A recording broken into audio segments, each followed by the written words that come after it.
O traveler from beyond this world, will you witness this tale unfold?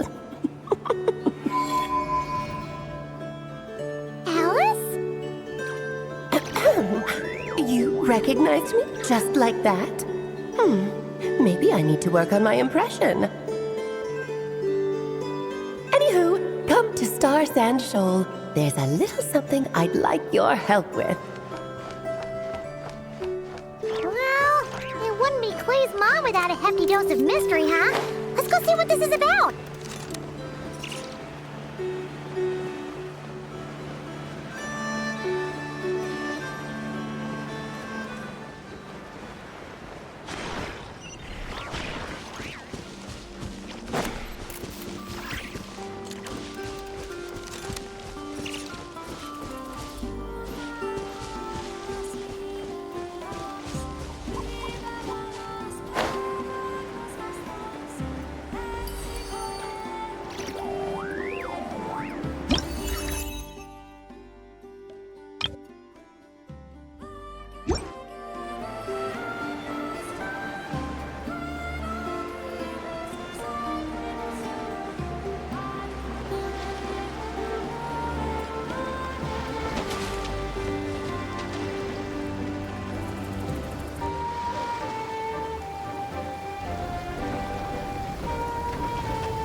Traveler in Paimon? I'm sorry. I hope I didn't scare you. Oh, no, you didn't scare us. Just gave us a little surprise. Looks like you've gotten even more powerful now. I don't know. It just feels like it's gotten harder to control. I didn't mean to strike so hard. I'm so relieved you didn't get hurt. It's all good. We've had worse. No, don't worry about that. It's been very stable ever since I got this body. Albedo made sure of that. What you saw just now is something that only started happening recently. Maybe I'm still acclimating or something. I'm sure it'll clear up over time. Anyway, what brings you here? Did you need something? Well... The day that the writer and the watcher crossed paths was the day that the magic known as storytelling was born. So, she asked us to come. Miss Alice? Oh, you too? I guess I really do need to work on my impression. Well, never mind that. It's been too long, Mini Durin. And please, that's Aunt Alice to you. I have brought you and the Traveler together here for a very important purpose. It has to do with your mom. My mom? Indeed, fairy tale author extraordinaire, Anya Marie Andersdaughter. See, I knew this would be right up your alley. Now then, if you'll open the book, I will begin narrating.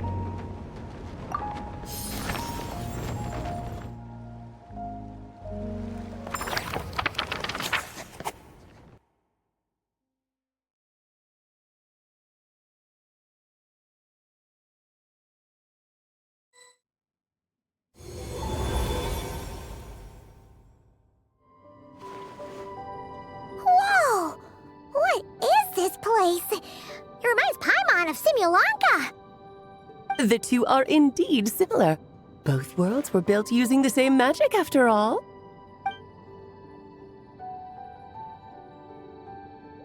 Aha! So it is Alice! Hello, Aunt Alice? Oh, no need to be shy. Just think of me as one of your mother's dearest friends. You keep talking about stories and magic.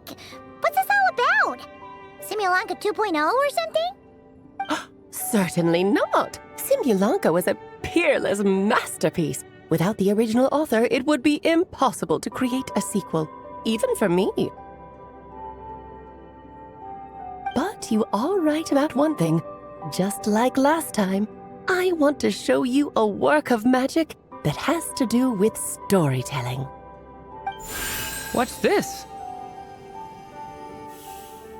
This is your mother's dying wish. My mother's dying wish was a book? Let me answer that with a question. What do you suppose would be a writer's greatest regret? Have you ever read a book called The Little Witch and the Undying Fire? Oh, that's because it was the work of more than one person.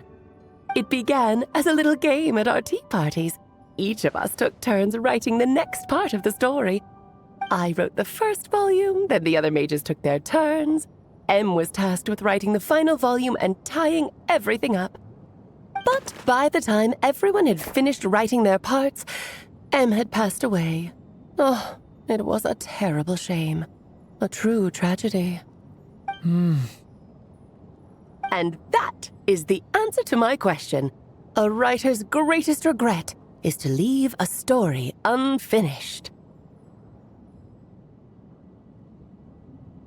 But all is not lost. I couldn't stand the doom and gloom of it all, so I went ahead and wrote an ending myself on her behalf. Then what's this book? This is the answer your mother gave to the same question. In her eyes, this was her greatest regret. She made me promise that I would bring it to you because she believed the only person who could resolve this regret is you. So my mother's greatest regret is another unfinished story? You could say that. And I guess resolving the regret means finishing the story? That's one way to put it. Oh, is a straight answer too much to ask for? Her answer was quite the opposite of what I'd expected. But oh, how touching it was. I'd love to tell you what she said, I really would. But that would spoil the plot, and we can't have that. Spoilers ruin everything. Oh. Just think of this task as giving a story a much-needed ending. All I ask is that you do your best. I understand. But I only just started learning human script, and I don't have any writing experience at all. Relax. Why else do you think your dear aunt went and found you two such wonderful helpers? With their experience, you'll have so many story ideas you won't know what to do with them. So don't be shy to ask lots of questions. Yeah. If it's to help Durin fulfill his mother's dying wish, then we're in. Aunt Alice, could I ask, what kind of story was my mother hoping to write? I had a feeling this might come up, but that answer isn't mine to give. You'll have to find it yourself, here inside this book. Don't worry. We'll help you come up with loads of ideas. Yeah, let's find a nice spot where we can settle in and read through this thing. We could even get some snacks, too. Oh, the actual process might not be quite the walk in the park you're imagining, Paimon. Why's that? Because when Em created this book, she borrowed my magic. In other words, it's not a book you can just pick up and read. It's a magical book. Its chapters are scattered through memories of the past. Gather them all, and the book will show you its secrets. So, where are we supposed to find these memories? M left a trail of clues for each unfinished chapter. Follow the hints, and you'll find them. Oh, and when it comes to adding to the story yourselves, you'll need to use this. And this is... This, my dear little Paimon, is the ink M left behind. Infused with a little of my own magic, of course. If you're planning on writing something inside the book, you'll need it. It's extremely precious, so be sure to use it sparingly. This is all that's left. So we need to search for the memories and keep an eye on how much ink we're using. Oh, it just had to be a wild goose chase, didn't it? Perhaps it's just another form of storytelling. Em was ever so creative when it came to things like that. Just think of it as a little challenge your mom left behind. Who knows? There could even be a mysterious prize at the end of it all. I don't care about that. This was my mother's dying wish.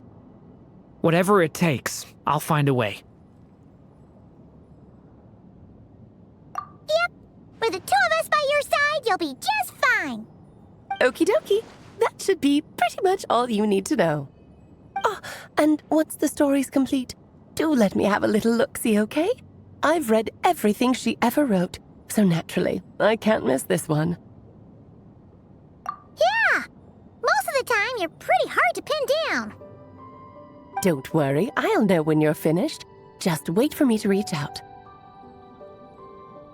All right, off you go. I can't wait to hear how the story ends.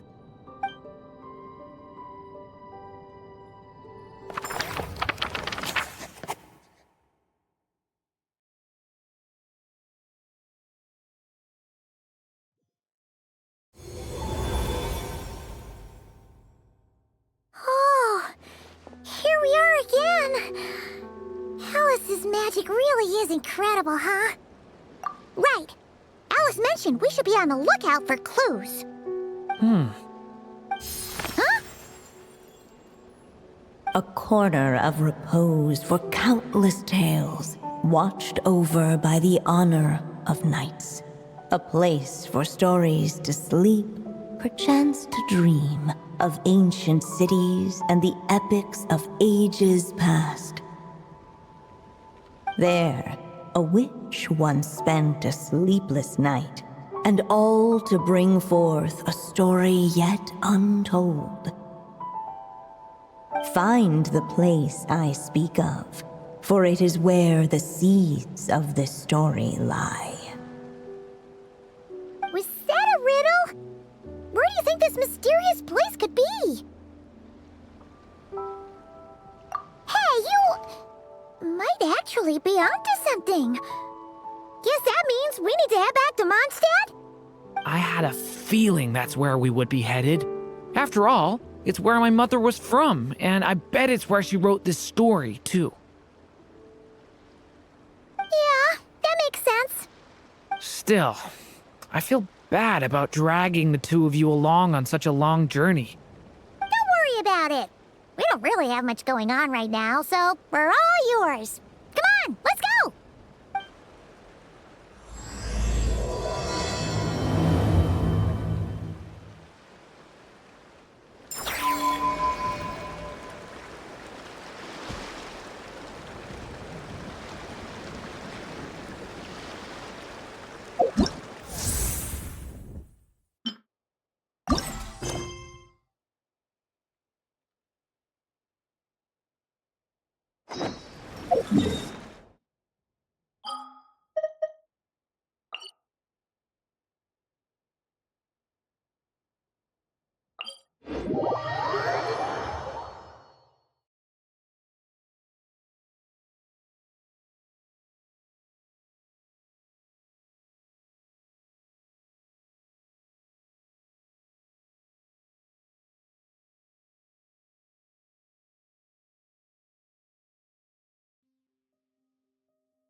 Whoa! This is way too many books!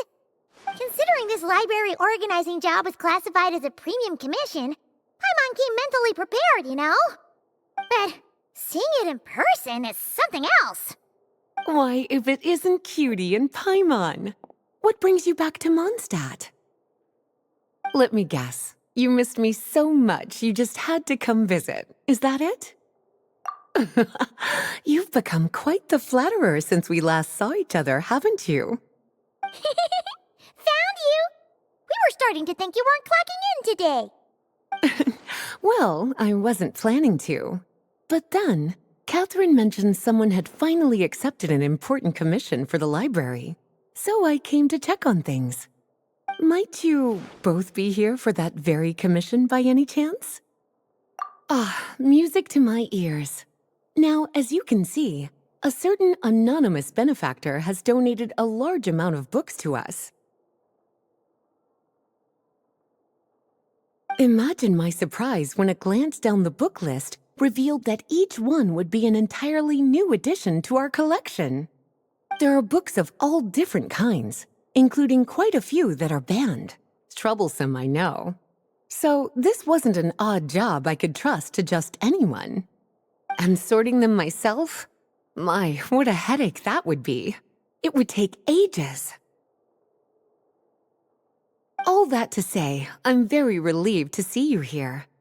I would treat you to some tea, of course, but looking at the state of this place, perhaps another time, yes? Don't worry, just leave the commission to us. You're as sweet as ever, Paimon. Well then, good luck in here. I'll leave you to it.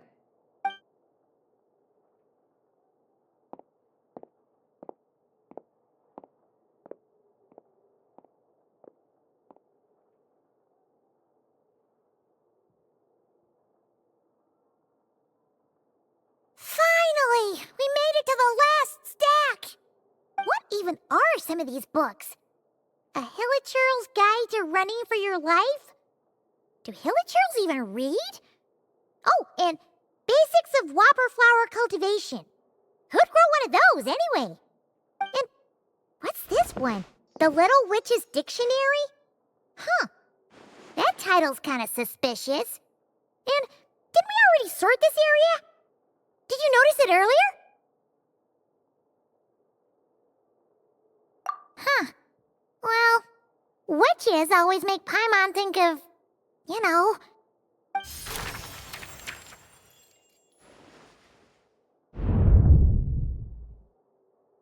Yoo-hoo! Looking for me? Alice? How did you get in here? You must not have noticed, Paimon. I wasn't the one who barged in at all. When you opened that dictionary, you entered a mage's domain. What? Ugh! Paimon knew that book had issues. Have you ever read the storybook, The Little Witch and the Undying Fire, by any chance? Splendid! That makes things easier to explain. This book was written as a dictionary for that other story. The actual contents of the two aren't related at all, though. Ugh. That explanation makes things even more confusing. Oh dear. Where should I begin? You know the promise the Hexen Circle made to Varka at the Tripartite Conference, yes? Namely, that in Mondstadt's greatest time of need, the mages would return and lend their aid to the nation? Well, waiting around for danger to descend upon the land isn't exactly our style. Rather than a scenario where we jump in and save the day out of nowhere, it makes more sense to lay the groundwork over time. That's how Em put it. Besides, who knows when such a crisis could occur? It could be in the next life, or even tomorrow. Preparation is crucial. So, I gathered the mages together to write this dictionary. Of course, it had to be under the guise of being related to that storybook. Otherwise, I would never have been able to get them in one place. Well, we looked into Barbie's scryglass and came up with a series of tasks tailor-made for the people of Mondstadt. They're all in this dictionary. Striving toward a common goal, overcoming obstacles alongside trusted companions, becoming better versions of ourselves. That is the best defense against what dangers could lie ahead. Oh, you make it sound like something bad is actually about to happen. Now, I never said that. But still, we are talking about trusted companions here, Paimon. And when we speak of a person who could be considered a friend to all in Mondstadt, I'm afraid the pool of options consists of but one. Wait, the huge book donation? That was just an excuse to get us here, wasn't it? We had to spend ages sorting through them, you know. Oh dear, I never could have imagined you would need to go to such trouble. Uh-huh. Sure you didn't. Well, this is an important book. I couldn't just bring it into Teyvat without taking any precautions. Much better to hide it in plain sight, you see. That's why I donated all those other books to the library. Besides, it's not like this is a bad thing. Just think of it as an excuse to reunite with old friends. And as a favor to your dear Aunt Alice. Okay. If the goal is to help the people of Mondstadt, then we're in. We'll take the dictionary. And the next time we run into our friends, we'll pass your tasks and stuff along, okay? Wonderful. Then I'll let you get to it. Have fun!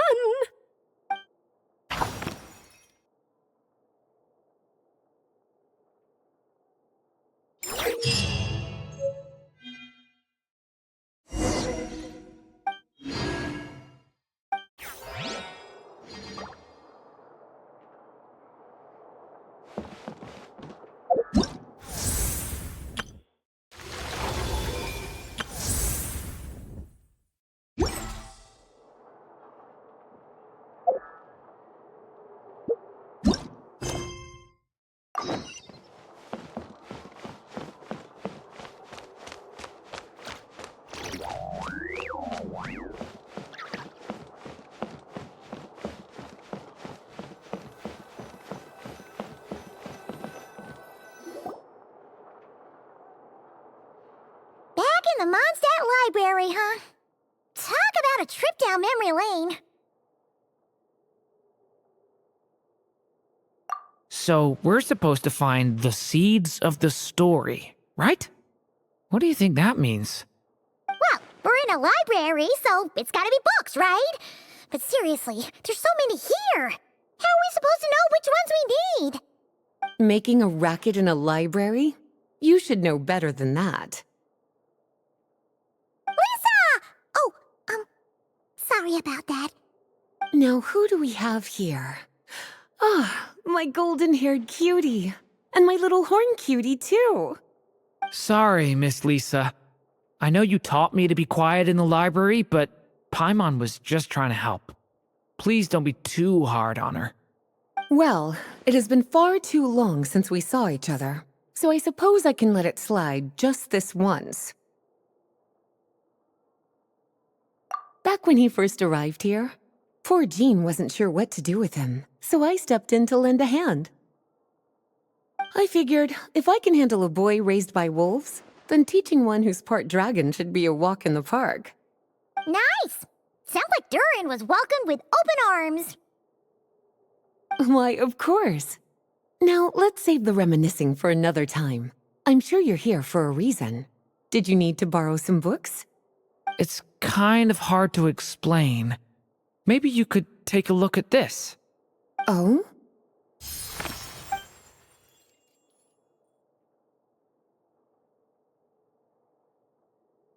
Ah, I see. These so-called seeds of the story must be the books that inspired its creation. That's just how it is with stories. They grow out of the tales that came before them.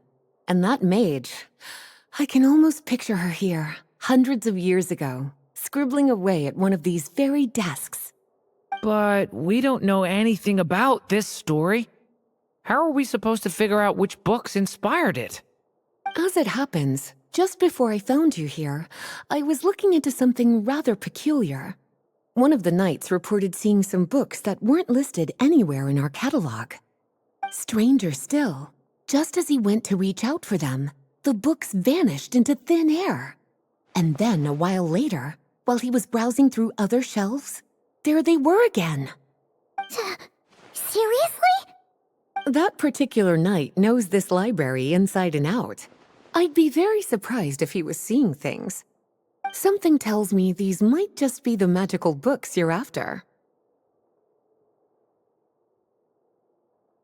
According to the report, there are 3 of these books in total. I'll be relying on you to track them down, cuties.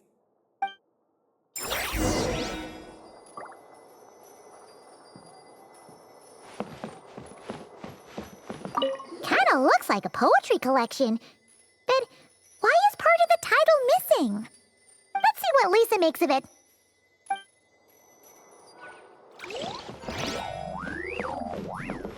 Oh, wait!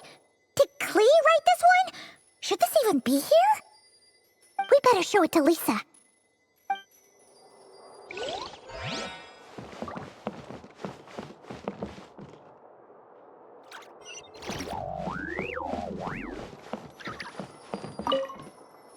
Well, did you manage to find them?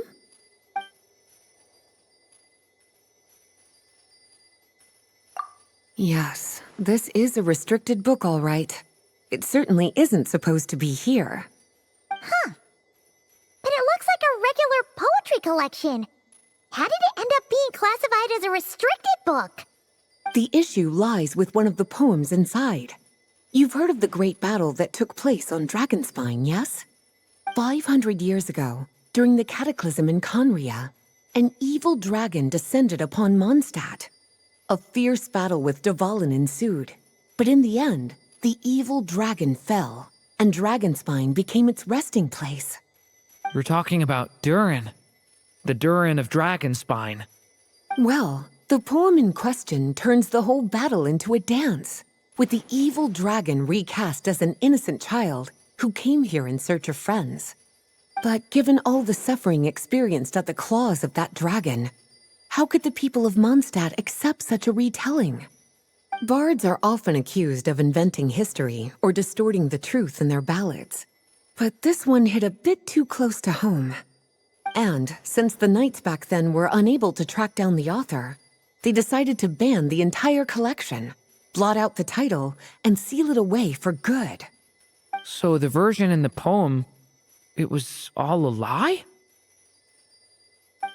I'm afraid that question is something only the dragon himself could answer. Well, did you manage to find them?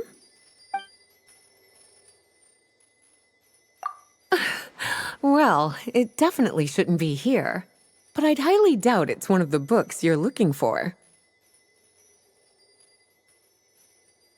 Because this is something Klee wrote. It's a compilation of all the best fish blasting spots around Mondstadt, as well as the most convenient places to stash her new jumpy dumpties. Of course, there's no way she'd get away with keeping a book like that in her bag. And she'd be in big, big trouble if Jean were to find out. Not only would the book itself be confiscated, but she'd be looking at a whole day in solitary confinement at the very least. Somehow, she figured out that the best place to hide it was right here. No place like a forest for hiding trees, huh? Now, every time it gets confiscated, she just writes a new one and sneaks it back in. Yes, so thanks for helping me find it. I'll finally be able to hand it over to Jean. Well, did you manage to find them?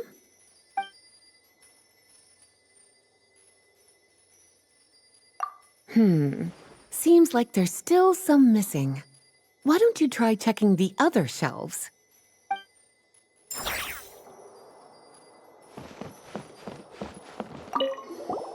An experiment log?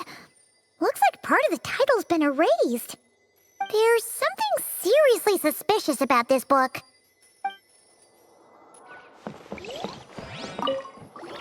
Well, did you manage to find them? This book definitely doesn't belong here. Yeah, we can tell just from reading the title. Albedo was the one who brought it in. He suggested I place it on the restricted list and keep it sealed away. Why? He said it's full of forbidden alchemical formulas, some of which could even result in the creation of dangerous monsters. Apparently, the danger it posed was so great, he didn't even feel like it was safe to carry around or keep it in his workshop. Really? Definitely sounds like it shouldn't be here then. Still, if that mage read this book too, it must have been written a lot earlier than I'd imagined. Well, did you manage to find them?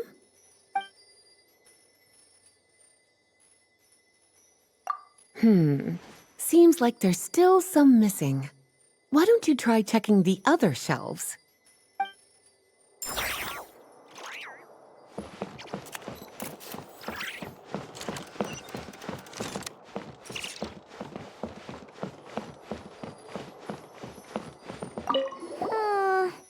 Let's hang on to this one for now. Could be one of the ones we're looking for. It's one of M's, after all.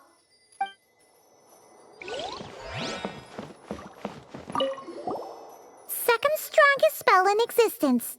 Do not show Klee. Wait, there's actually a book like that right here in the Mondstadt library?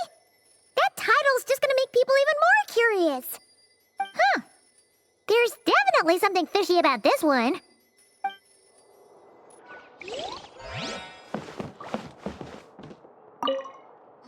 Well, did you manage to find them? Truly extraordinary, and certainly not the kind of thing that should be just lying around. In fact, Miss Alice gave strict instructions about it. So, it's some kind of book of spells? Paimon's guessing magic this powerful should be kept a secret. It's true. This book does contain one of Miss Alice's spells. But honestly, virtually no one could actually pull it off, even if they tried. The only reason it's even meant to be in the restricted section is because we can't let Klee get her hands on it. After Klee was born, Miss Alice advised us to seal it away. She even added that little subtitle herself. So, it's to keep it away from Klee, huh? Does that mean she could use it to cause even more mayhem than she already does with Jumpy Dumpty? No, that's not it. As Miss Alice herself put it, letting Klee see it too early would spoil the surprise. Well, would you look at that?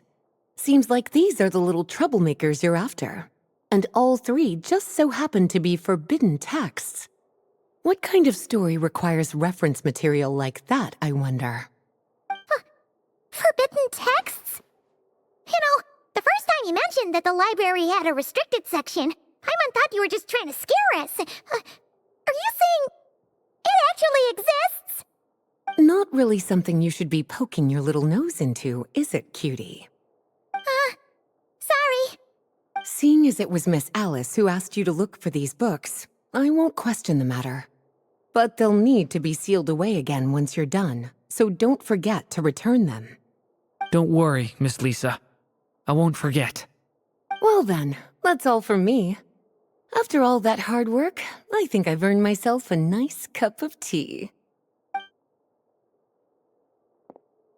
All right, we've gathered all the reference books. What's next?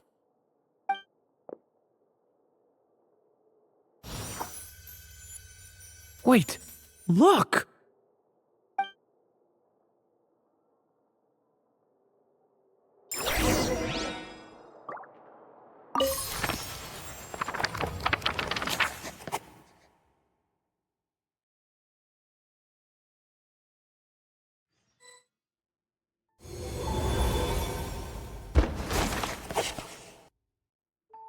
Long, long ago, an evil dragon descended upon the human world, bringing terrible calamity in its wake. Bravely did the people resist, until at last, the dragon lay slain. Later, a witch with a love for stories came upon the tale of the evil dragon, and for reasons she could not explain, felt a pang of sorrow on its behalf. For she knew, despite its body being born of wicked alchemy, all along, the dragon's soul was that of an innocent child. Right up to the moment of its death, it had no choice in becoming a vessel of calamity, nor could it fathom the cruel fate that lay before it. Though the witch had a love of stories, she was not pleased with how this one ended. No, that won't do, she thought. I'll write you a better ending instead. And so she set off to do just that, borrowing a little magic from her friend. With it, she wove a dragon's egg, resolving to rear a dragon child of her own. Yet long in thought she lingered, wondering what kind of world her little dragon ought to behold upon waking.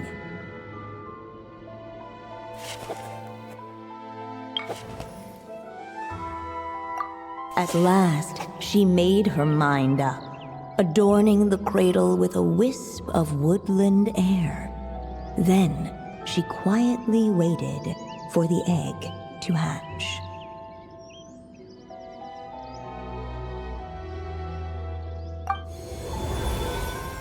Whoa! We're actually inside the story!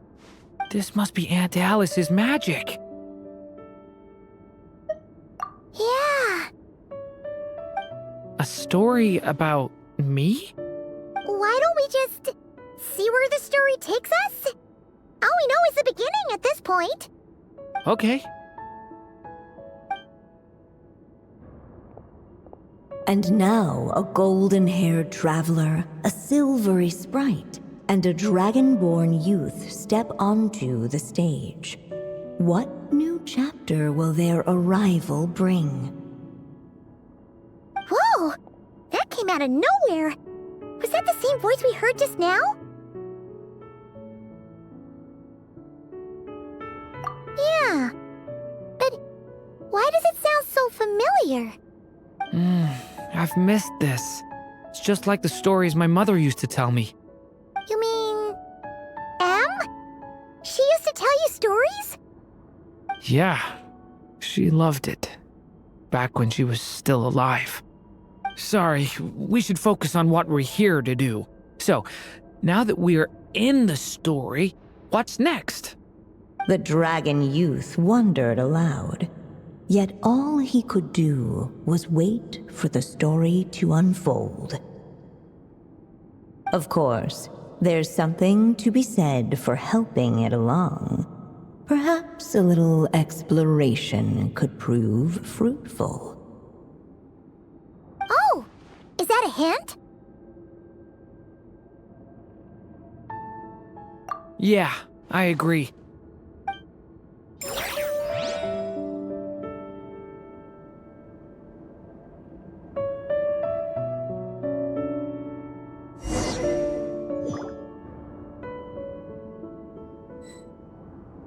For a moment, the story crashers fell silent. Perhaps waiting around wasn't such a bad idea after all. Yet those who never stray beyond the main plot often miss the fun little details along the way.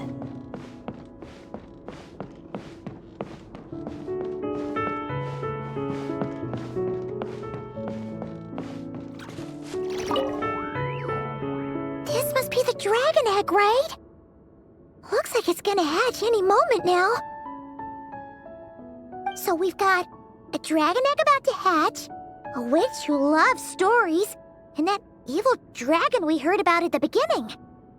Yep, it all adds up. This is my story, isn't it? Okay, so how are we supposed to help the story along? It feels like all we can do right now is wait. Apparently, it hadn't dawned on the group to look for a way to help the egg hatch faster. Oh, right! we're at the point in the story where we're waiting for the baby dragon to hatch. So that has to happen before the story can continue. With the flames at his command, perhaps the dragon youth might be able to provide the egg with sufficient warmth. What? You want us to roast the dragon egg? The silvery sprite's surprise betrayed her lack of reading, for in countless tales it is told that only by fire's embrace will a dragon's egg hatch swiftly. Huh, you kinda have a point there. Okay, I'll see what I can do.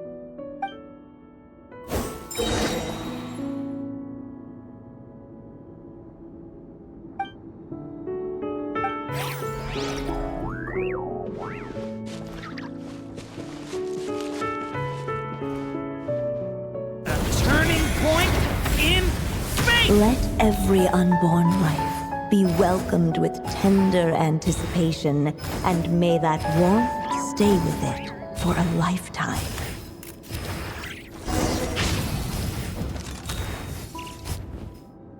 At last, under the witch's expectant gaze, the little dragon broke free from its shell.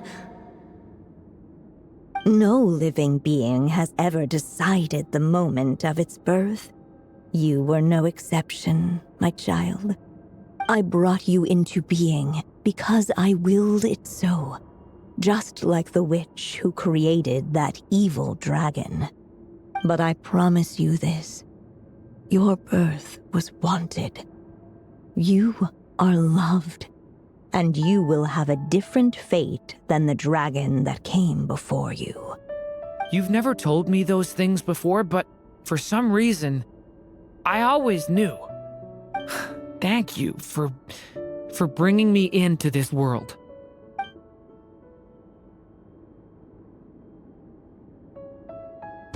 The waiting witch did not feel lonely, for she had 3 visitors by her side. Together, they beheld the hatchling's first breath of life. Holding her dragon child close, the witch promised him a life unlike that of the evil dragon. And so, nestled in his mother's warm embrace, did the little dragon's story begin.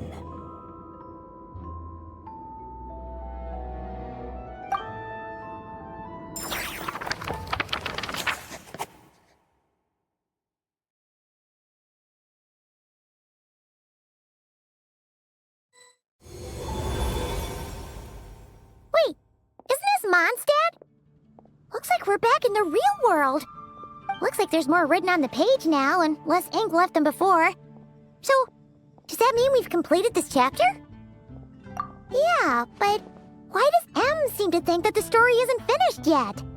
Durin broke free from the curse, came into this world with a new body, and even made a bunch of new friends. That already sounds like a happy ending to Paimon. True. Everything's always so mysterious with these mages. Guess all we can do is wait for more clues. Huh.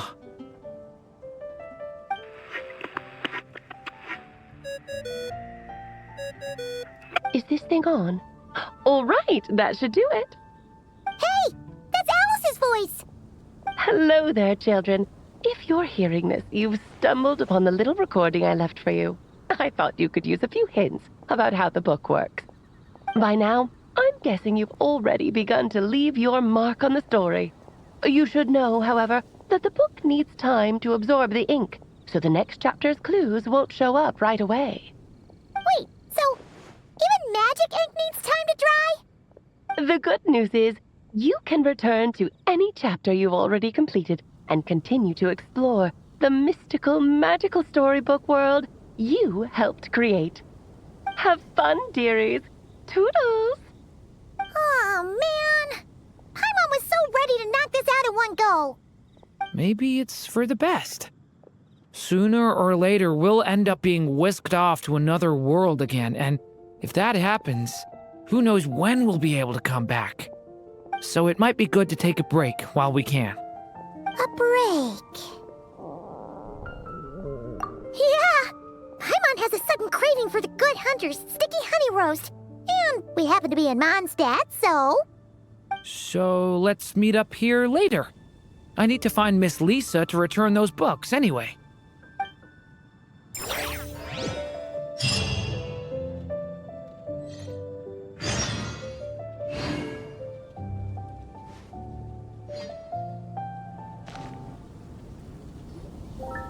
Durin! Any more clues for us? We're all set for the next chapter. Yeah, I was just about to come find you. Let's see what it says. Now sprout to life the story's seeds, stirred by wind-borne melodies. Then on that breeze the music leaves, fading into distant memories. Seek the place where wind and tale entwine, and once there, make 3 riddles into verse, and 3 melodies into song. For in poetry and song will this story start to blossom. Come on! Another riddle? All that talk about wind and melodies? What do you think the answer could be? Oh! Care to elaborate? Wind? Music? Poetry? Tone-deaf bards gotta know the answer. You mean Lord Barbados? Albedo introduced us when I first arrived in Mondstadt. I mean, someone like me was bound to catch his eye sooner or later. It's better that it's out in the open anyway. Now, how should we track him down?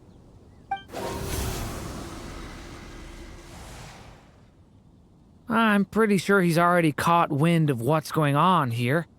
Why don't we just see where the wind takes us? Right. He definitely makes it easy to forget he's a real god sometimes.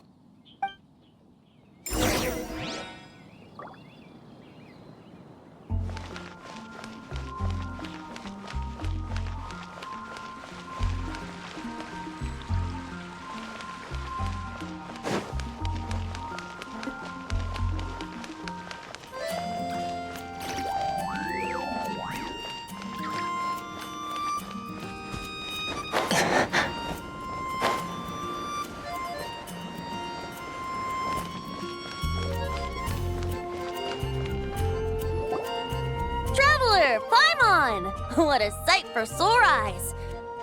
And the little dragon from the fairy tale world. I heard your voices calling out to me on the wind. Something about needing help with a riddle? Sorry to disturb you, Lord Barbados. Disturb me? Not at all! To tell you the truth, I'm just as curious about this riddle as you are. Let me take a look.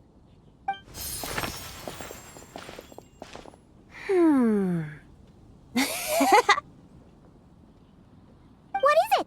Did you figure out the answer? 3 riddles and 3 melodies. That sure takes me back. The answer you seek lies hidden in memory. Looks like running to Tone-Deaf Bard was the right call after all. Long ago, those mages came to Mondstadt, seeking to test their strength against mine. But I replied, let us make music, not war, and resolve our conflicts through song. So I strummed my lyre and sang them this verse. O wind, welcome now, my guests. Pass through verdant leaves unseen, where shape your formless self may take, and offer up a graceful scene, a fleeting gift for welcome's sake. Leap at the edge of a sea of clouds, where land meets sky and sky meets ground. There frighten off the noisy crowds and bring my guests a calm profound. Fly beneath the stars up high, where mortal noise is swept aside, that my dear guests with starry eyes may share the dreams they hold inside. Now go to where I vowed to keep a quiet spot for them to sleep. No clash, no contest bars the way, just tea and mirth to fill the day. There you have it, the 3 melodies. As for the answers to those 3 riddles, I trust you can guess them by now. The woods, the edge of a cliff, and the sky? Correct! Funnily enough, your mother was also the first to solve it, all that time ago. There must be some kind of special rapport between those who write stories and those who sing them. The woods, a cliff, and the sky. Oh! So that's where it is! I suppose the spot that answer points to is where you're headed next. You should know, after solving my riddle, the mages even accepted my proposal and made that location their official meeting spot. And going by what your book is suggesting, once you found it, you might want to try playing the melody I just shared with you. Guess you can be pretty reliable when it counts, huh, great animal Archon? Thanks for the help, Lord Barbados. Still got questions for me, huh? Yeah, you must have read countless tales in your time, being a wandering bard and all. In your experience, why might an author consider a story unfinished? Unfinished? Well, I guess if there's something left to accomplish in the story, or, if the last line goes, "To be continued." Huh? Wow, your helpfulness lasted for like 1 second. In all seriousness, I would think the answer to that question lies in your mother's story itself. It's not my place to pry any further. All right then, we should get going.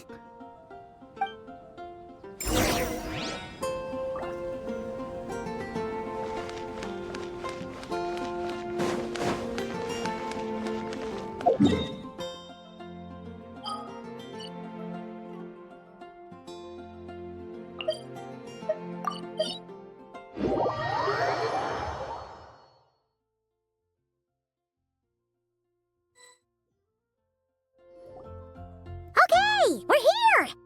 Now, we just need to play the 3 melodies, and we should be able to gather the memories for the next chapter, right? A musical performance? Huh. Out of all the things Miss Lisa has taught me, that's the one I'm worst at.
Even a war that shook the world could not halt the witches' gatherings.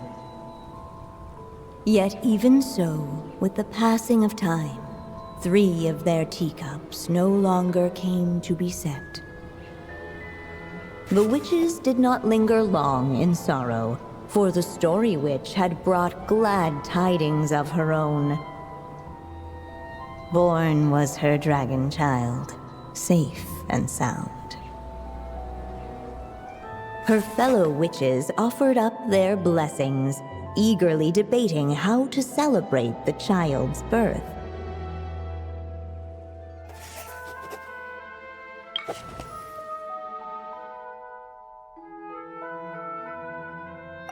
In the end, they settled on the sweetest candy they could find. After all, what could be sweeter than the arrival of new life? And so, the witches' gathering turned into a birthday celebration.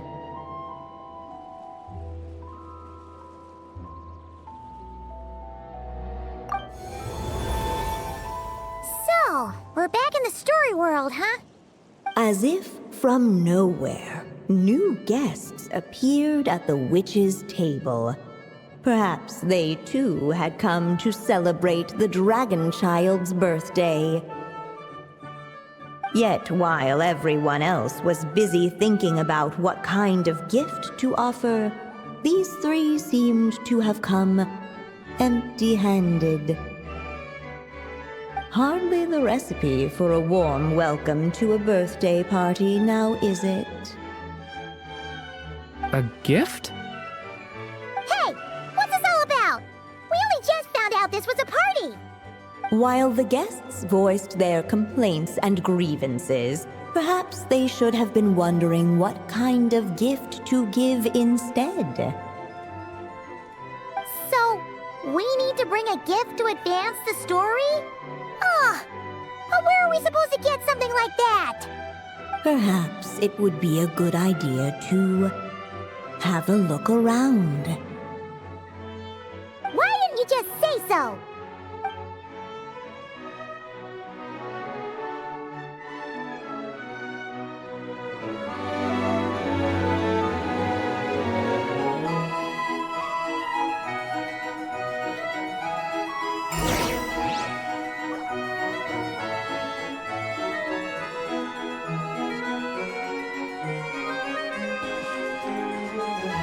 Witches went on chatting away, ignoring the empty-handed guests.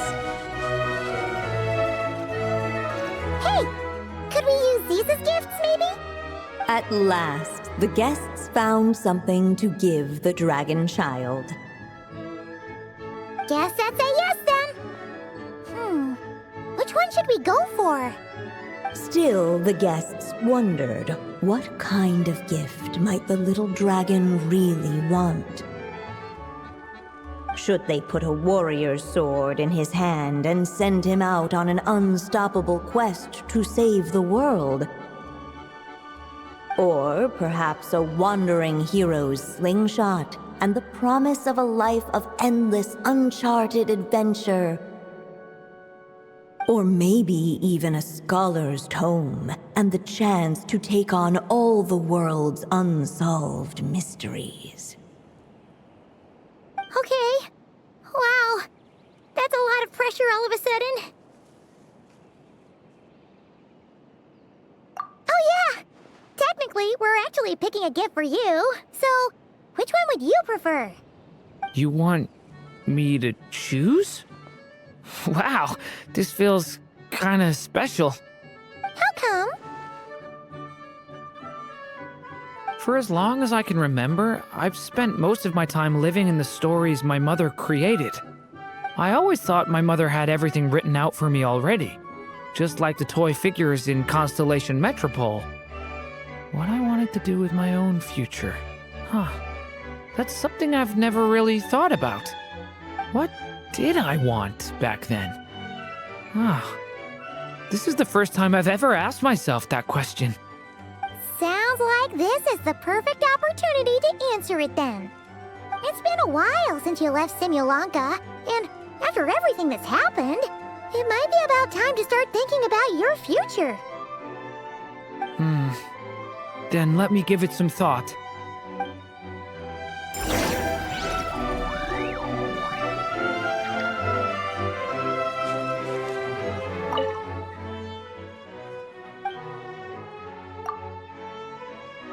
In the end, the guests settled on the warrior's sword. So, your dream is to become a warrior? I just really want to be able to keep people safe. If my time in Nodcry taught me anything, it's that a lot of problems in this world can only be settled by strength of arms. As long as I can help people, that's enough for me. Really? But I don't think it's enough.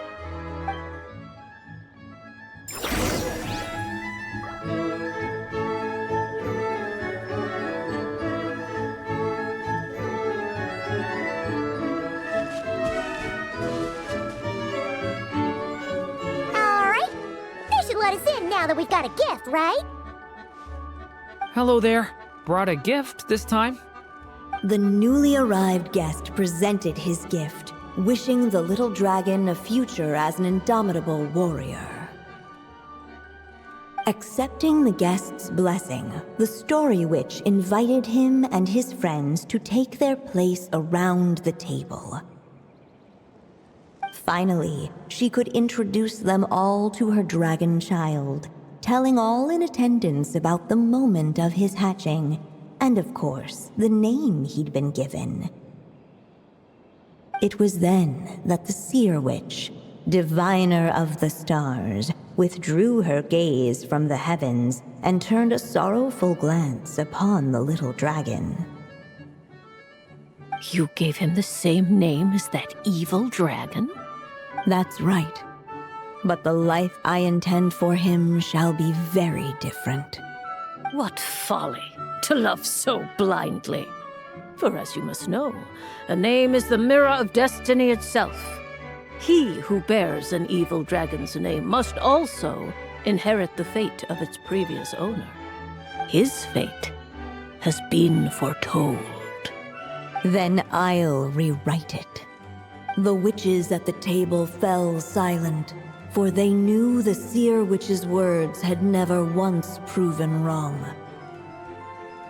Yet, just as clearly, they recognized the Story Witch's resolve, for there is scarce a force in this world more fearsome than a mother's love.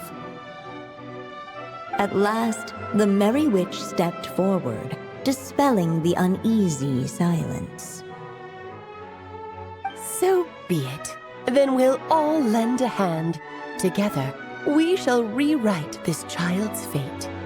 You mean to defy one of the fundamental rules of this world? I refuse to be shackled by such rules. Besides, this is a witches' gathering, is it not? What could be more fitting a subject for this occasion than to defy them? Oh? Sounds like an interesting experiment. I suppose, were we to succeed in this endeavor, we might bring a touch of wonder to this otherwise dreary sky of stars. The Merry Witch finally talked them all round, just like she had done many times before. Warm and strong as the sun she was, so much so, in fact, that those who her light shined down upon had no choice but to bask in it. And so the witches readied their gifts, 3 marvels of the cosmos. For this child, I shall decipher the ravings of the heavens and lay bare before him the trickery of fate. For this child, I shall leave a formula powerful enough to unravel the very origins of this world, that he may seek another solution for the conundrum of his life. For this child, I shall call upon wondrous magic to make possible his impossible wish. All the Story Witch had was the pen in her hand, yet with the love that flowed from it, she resolved to bring forth a marvel of her own. For this child, I shall leave behind the last story I will ever write, and with it, a path to an ending yet untold. With the witch's blessings given and received, the little dragon's fate at last began to turn. In the midst of the dragon child's birthday celebration, the seer witch proclaimed her prophecy. The child had been given the evil dragon's name, and with it, the burden of its fate. But hearing this, the story witch vowed to rewrite it all, for such was her love and resolve. And so the other witches offered their gifts in turn, marvels as rare as any in the cosmos. Together, they sought to test one of the fundamental laws of this world, in part to support a mother's love, and in part to sate their own curiosity. Oh, and I almost forgot. Our new guests came bearing blessings of their own. Who knows? Perhaps this extra bit of courage might be all the little dragon needs to change his fate.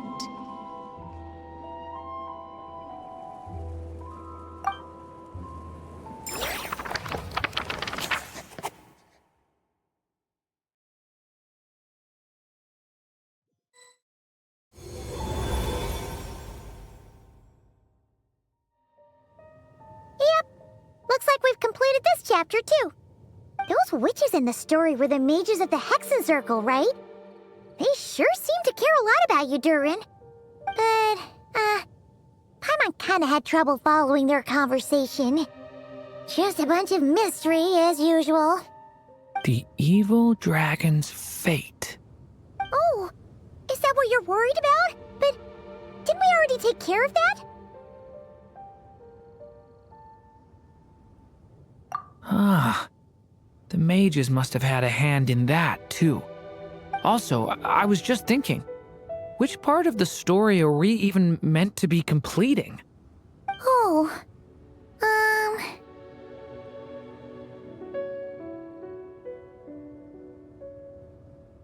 It feels less like we're filling in the gaps and more like we're adding something new altogether.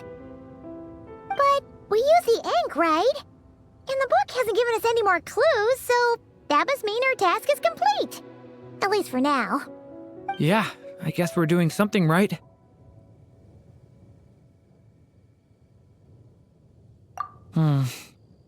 Maybe I'm overthinking things. It's just, this is my mother's final wish, so I don't want to mess it up. Anyway, thanks for all your help. I'll let you know as soon as the book reveals a hint about the next chapter. Okay then. See you in the next chapter. Some say the god of fate calls the outcome of every dice roll before it's even made. And that's why the secret to winning a lot of games is having that god on your side. Your luck is amazing, Kaya. Your turn. Give it another shot. Fear not, O Crimson Dragonborn, for I, the Princess of Ertalang, have bestowed upon you the benediction of the midnight hour, and with it you shall surely smite this usurper. Mein Fräulein means to say she's rooting for you in secret. Oh, and that you must, at all cost, defeat the one who snatched her limited edition card back.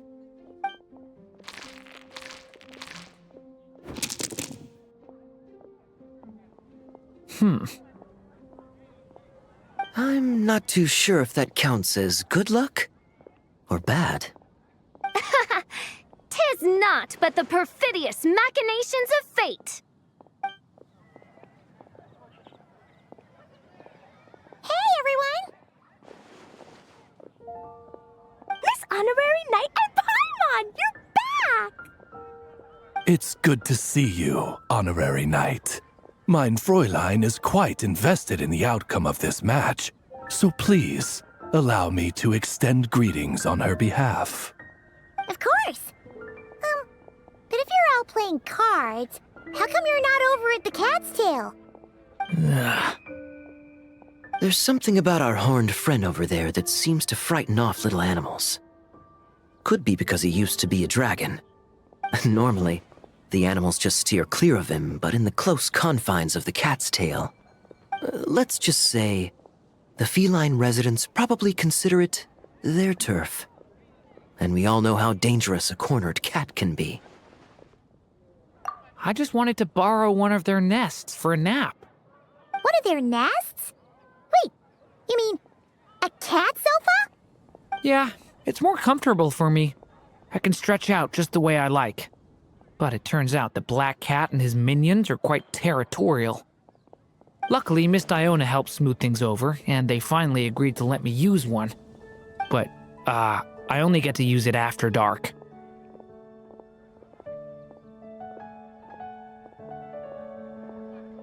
Oh, Diona stepped in! You know, underneath it all, she really does like helping people. The more likely reason is because Durin won't touch a drop of alcohol. As far as Diona's concerned, that pretty much makes them two peas in a pod. It's a shame, really, considering everything Mondstadt has to offer in that regard. Mondstadt's alcoholic drinks are a bit too much for me to handle right now. But maybe someday. There's no need to force it. Who says you have to drink just because you're in Mondstadt? Yeah, it's just, I'd really like to make some more friends, so I need to learn how humans socialize. I guess alcohol is usually involved, though. But that's why I started learning how to play Genius Invocation TCG. It's also a kind of social activity, but it doesn't involve drinking. And I've been lucky enough to receive the guidance of the Prinzessin de Verurteilung herself. Exactly! Who needs alcohol when you can make friends playing card games? Speaking of which, need any tips from the master over here?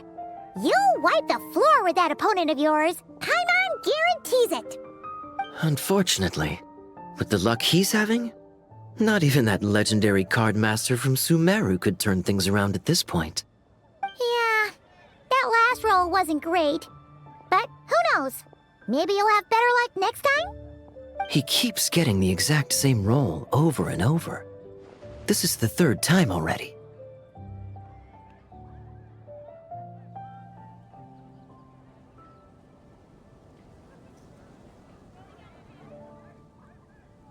If there really is a god of fate, they could have cut this kid a bit of slack.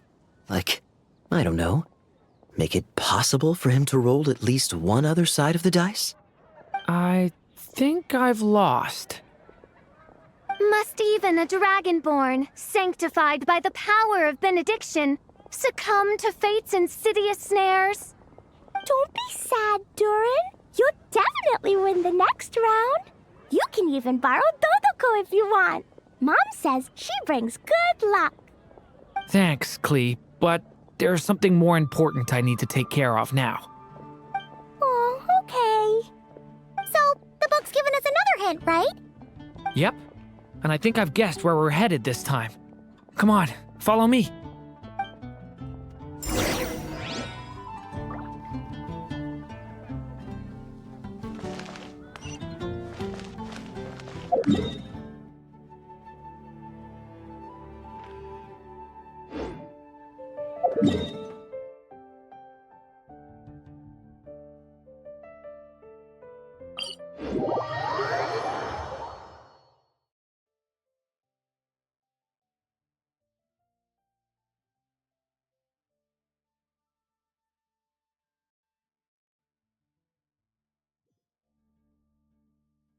The abyss is like the world's shadow.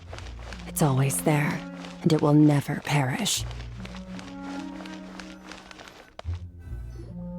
In what sort of castle might a storybook dragon dwell?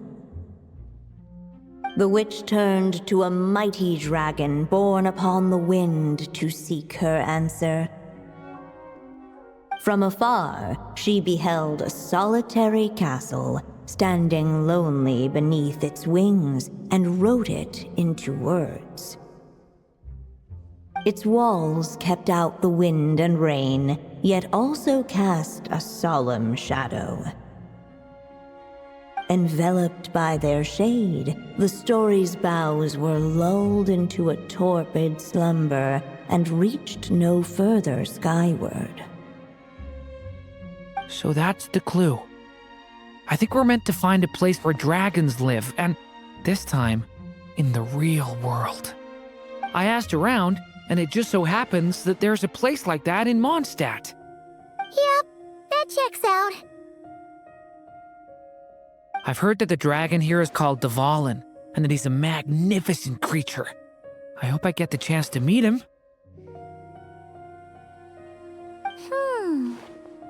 Wait a second. Do you think having the two of them meet is the best idea? You know, considering everything that happened in the past? How would we even explain everything to him? Well, if we do run into Dvalin, it should turn out okay with us there at least. Is something wrong? Nope. Let's go!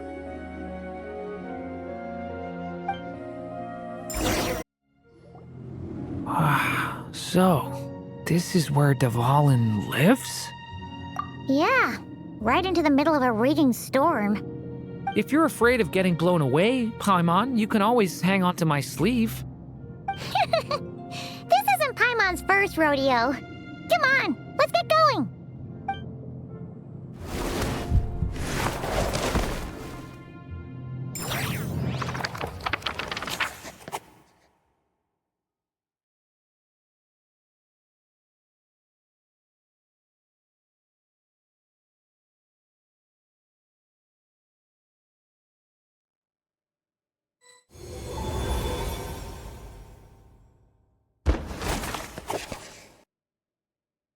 The little dragon grew with each passing day, and the Story Witch, who loved him dearly, built him a big, beautiful castle.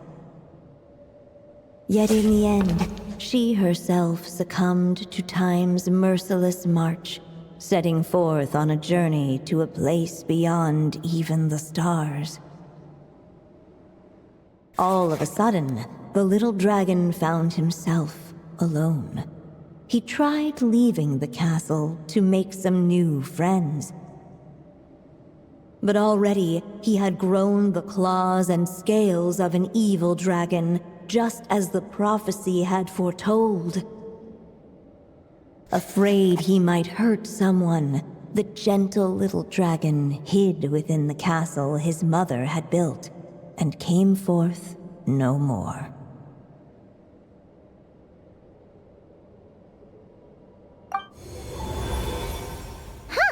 Looks like we're back in the story world. And from the sounds of it, this chapter must be about Simulanka, right? Yeah, like the fairy from the Forest of Blessings, the king of Constellation Metropole, that cat lady who turns into a box. Ah, yep. That will be Nilu, Navia, and Kirara. Oh, and there's Hat Guy, too. Only lately, whenever I see Hat Guy, I get this strange feeling. What kind of feeling? It's like there's something on his mind. He hasn't told me what it is, but I can sense it all the same. Well, he's always been kind of broody. I guess I should focus on fulfilling my mother's final wish for now, though. Yeah, we should get started on this chapter. So, let's track you down and free you from fate's curse once again. That day, a small band of adventurers suddenly arrived beneath the castle walls. They promised to help the little dragon cast off the curse of fate. Yet as they stood beneath the castle walls, it appeared they had no idea how to even begin. Hey! Instead of making fun of us, how about giving us a hint? The little dragon had shut himself inside the tall tower at the castle's center. Anyone who wished to reach him must traverse the barriers that wall off his heart, for there is no other way. Looks like we're in for another long one. Let me try something. Ooh, do you have an idea?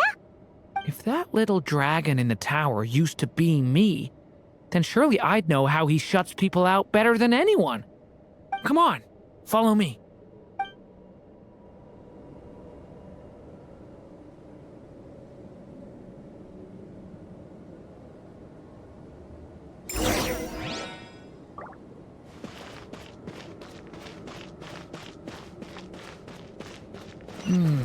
That telescope. I've seen magical tools like that before. It should come in handy.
We can get past the obstacles ahead by using these blocks to jump upwards.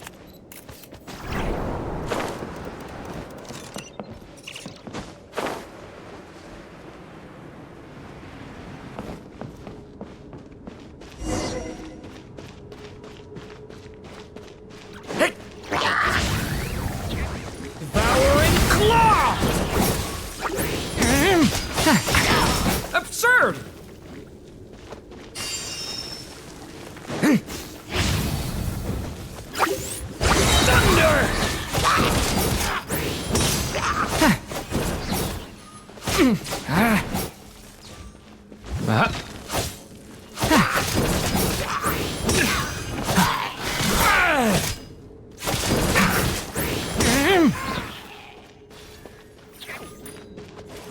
The abyss is burning shadow!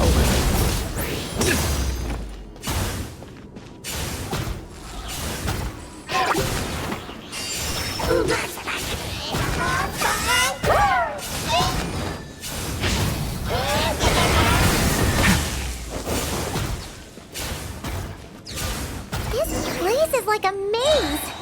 How are we supposed to get through? We'll just have to check each spot.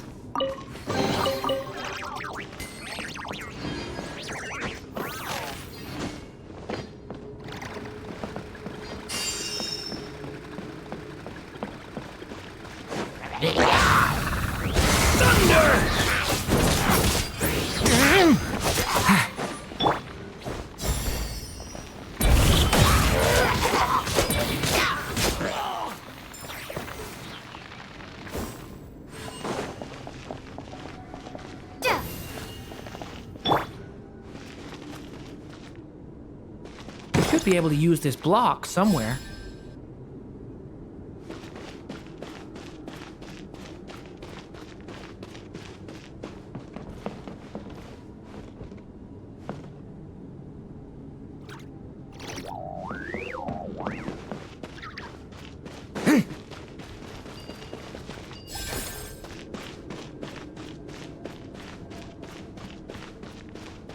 Looks like this telescope is missing some blocks. Oh, let's try the one we just picked up. Still not enough. Guess we'll have to keep searching.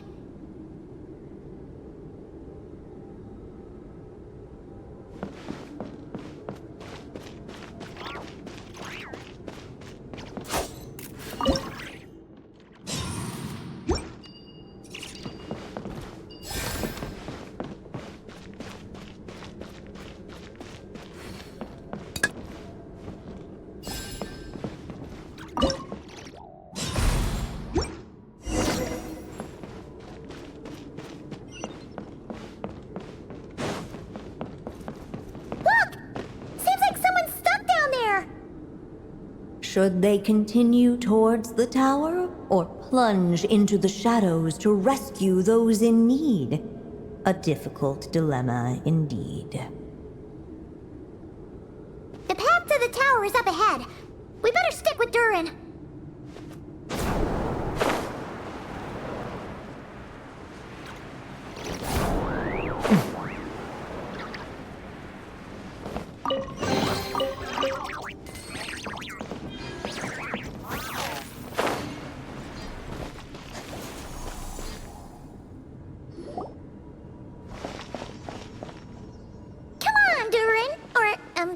Story Dragon, just calm down! Stay back! I don't want to hurt you. Loneliness and fear had built a cage around his heart, shutting out all who would look upon him. And thus, all the adventurers could see was his shadow. Don't worry, we can help you! Don't come any closer! And that was the last the little dragon spoke. Oh, how are we supposed to persuade him if he won't even talk to us? This really could have been how my story ended, huh? Back in Simulanka, I was no different.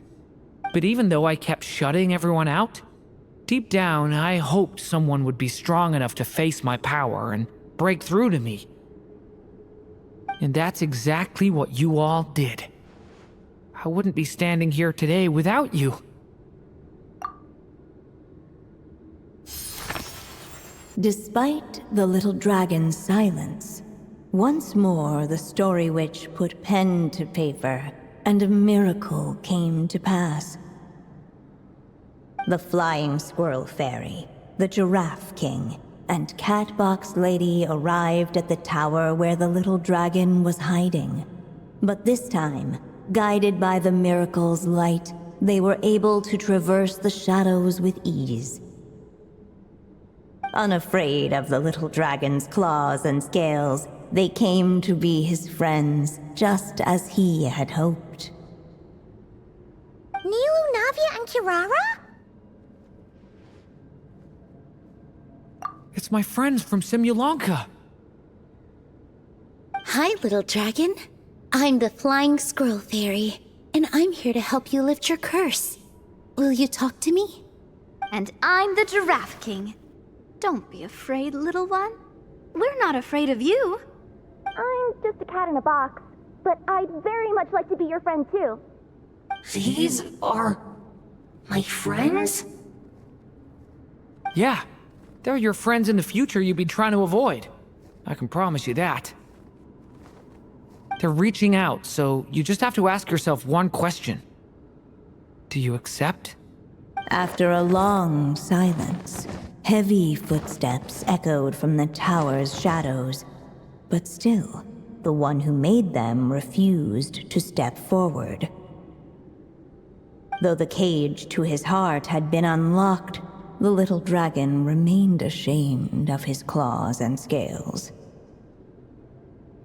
How can I face my friends like this? Don't worry, little dragon. We're gonna offer up our blessings and make a wish to the goddess of fate to release you from your curse.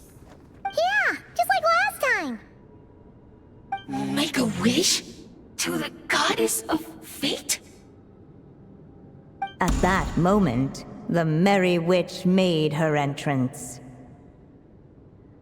Hello, little one. Don't be afraid. With the blessings of your friends, your wish shall be granted. Alice? Wait, you're the Merry Witch from the story? Correct. It is I, the Merry Witch, creator goddess of this realm. And it just so happens the goddess of fate is none other than my dear friend, the Story Witch. I'm here to make good on my promise to lend her my second strongest spell. With this spell, she'll have the power to create an entire world. So naturally, granting your wish won't be a problem. Provided, of course, you receive your friend's blessings. But before we proceed, I must check something on her behalf. Little dragon, do you accept this blessing? I want to be your friend. So if you're offering, then yes, I would love to have your blessings. Were it not for the adventurer's blessings, this tale might have ended long ago. Thanks to them, another ending was now possible. Yet in that moment, they did not know if this blessing was truly a gift or just another trial in disguise. What? You didn't say a word when we actually needed a clue, but now at a critical moment like this, you turn up and start playing mind games? Another trial. Ha, that actually sounds about right. Be it the fictional problems of Simulanka or unavoidable conflicts in the real world, if you think about it, that's what they've been all along. But if it wasn't for those trials, I never would have met any of you. So, despite all that, I'd still like to give my blessings. That's the spirit! Come on, Durin! Let's help you make your wish come true again! On behalf of both my past and present selves, thank you, my friends. Fortunately, a brave band of adventurers heard tell of the little dragon's story. Determined to lift his curse, they fought their way through countless trials. To help him, they offered up their blessings and made a wish to the goddess of fate. At last, their wish was granted. Shaking off his scales, the little dragon stepped out of the tower's gloom. But his time in the world beyond the castle would soon teach him this gift would bring blessings and trials of its own.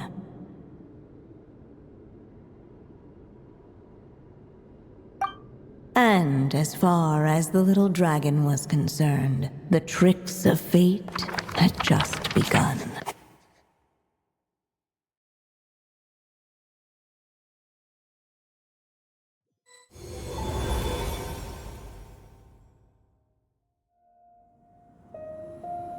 So, Durin's wish came true, just like it did before.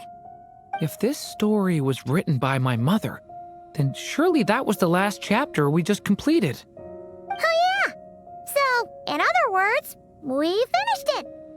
Looks like that's a wrap on Alice's task, and there's even some ink to spare. Guess we'll have to wait for her to make contact, like she said. So, my mother's final story has finally come to a close. Sounds like you're a little sad to see it end. Back when I was still living in Simulanka, I was always under the illusion that my mother had never truly left. Every day I spent immersed in that world. It felt like she was right there by my side, still reading me bedtime stories. But now... Durin. That's right! And you've got so many other friends waiting for you back in Mondstadt. yeah. Speaking of which, after all that flying around, Paimon's starting to feel hungry again. So, why don't we head back to Mondstadt? Perfect excuse for a big meal with the rest of the gang. Now that you've fulfilled your mom's final wish, a little celebration seems in order, right? It's just a pity we never got to see that big, beautiful dragon. You were really looking forward to meeting him, huh? He might not be here all the time, but Paimon's sure you'll get a chance at some point. Alright, no worries. Anyway, since this feast is to celebrate me fulfilling my mother's final wish, I guess it should be my little treat. Pretty sure that's how humans do it, right? Nuh-uh. This one's on the Traveler and Paimon. Celebrating each other's achievements is what friends are for. Honestly, when it comes to who treats who, human rules are so complicated. See? He wants to be friends with you too. But the moment hasn't come. At least not yet. In any case, the story should have a better ending this time, don't you think?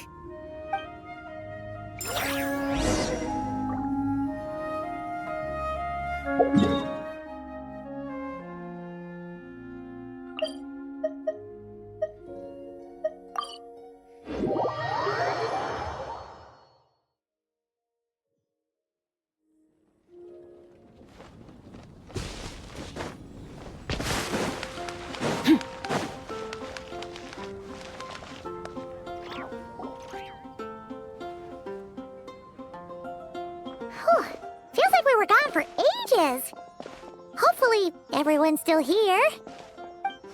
So, your adventure was a success, huh? Want to grab a drink to celebrate? Absolutely not! No booze allowed!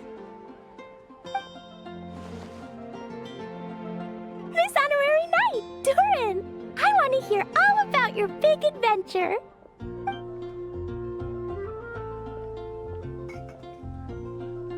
We're gonna order a big meal for everybody first.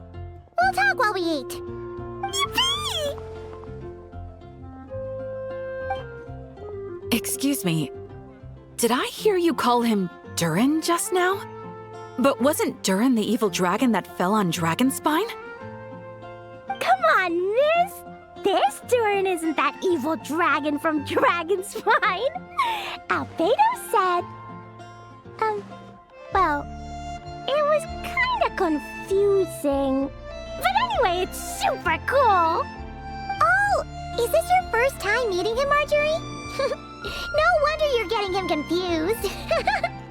Still, even if you hadn't met him yet, shouldn't you have heard about him at the very least? At this point, pretty much the whole city has.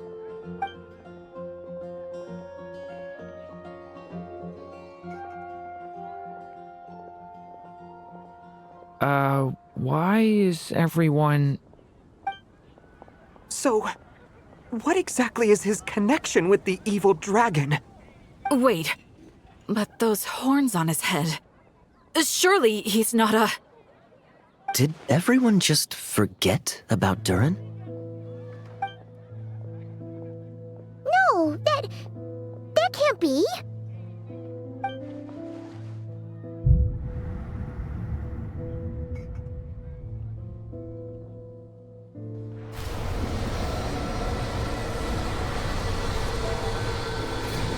The tricks of fate had just begun.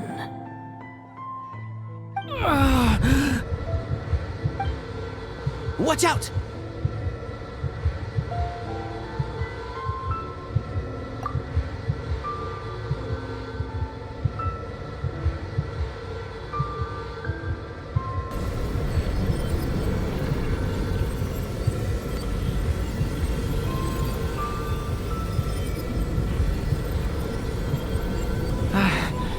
No one got hurt. Did they? Durin! Durin!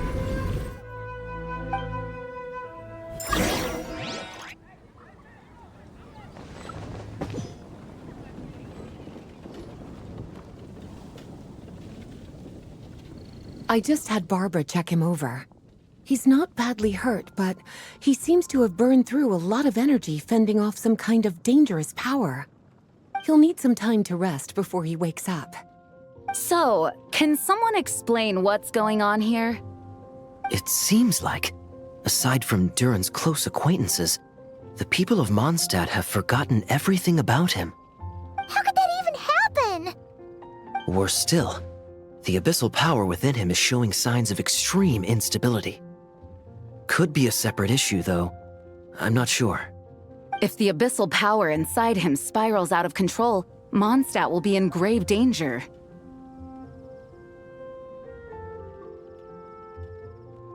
I completely agree. All right then.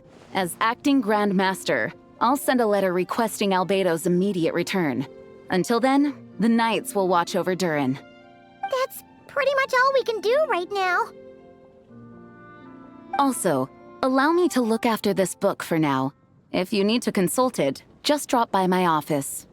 Do you think the book might have something to do with what's happening? It's just weird that Alice still hasn't contacted us. Maybe we should head back inside the book and take another look.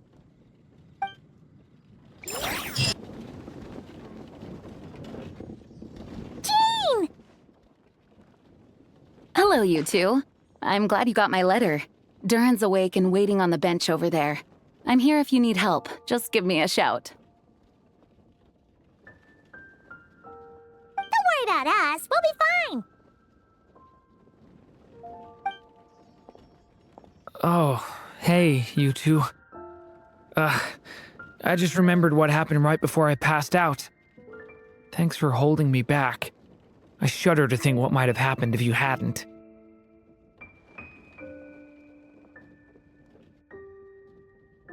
I'm fine now.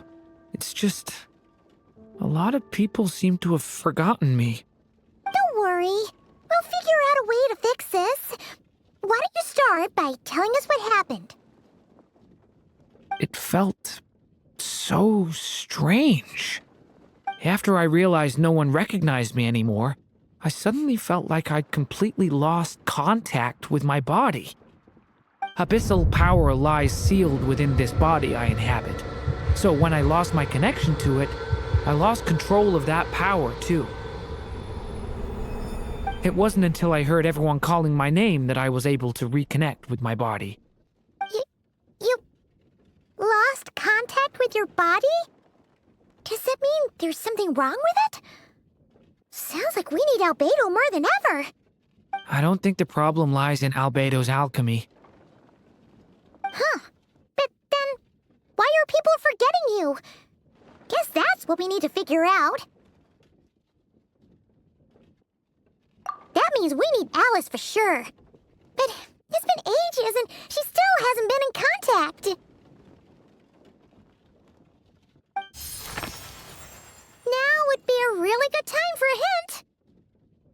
How could the story's budding branches even hope to reach beyond the towering walls? Leaving the castle, the witch went off in search of the tallest, grandest tree in the whole world. High up in the canopy of that tree, she sought a resting place, a refuge where the little sapling might take root. Go to that place, for it was there that the sapling felt its first breath of wind. Huh? Was that another clue? Does that mean the story isn't over yet? Leaving the castle. It just occurred to me. If this story is all about my own experiences, then wouldn't what happened after I left Simulanka be part of it too? But how could she possibly know exactly what would happen? And even if she did, how could we know when the story was complete? Yeah. Since we can't reach Alice right now, we'll just have to get to the bottom of this ourselves. But first, we gotta figure out where this riddle wants us to go. The tallest, grandest tree in the whole wide world. Huh. The only place that ever gave me that feeling was the one I ended up in right after leaving Simulanka. They had great coffee there too, and so many books you'd never run out of things to read. Think about it. Our search in Mondstadt began in a library, right? Well, Sumeru City's got one of those too, and it's absolutely huge. What do you say? Should we try looking there? Huh. That does kind of make sense. And it's not like Paimon's got a better idea.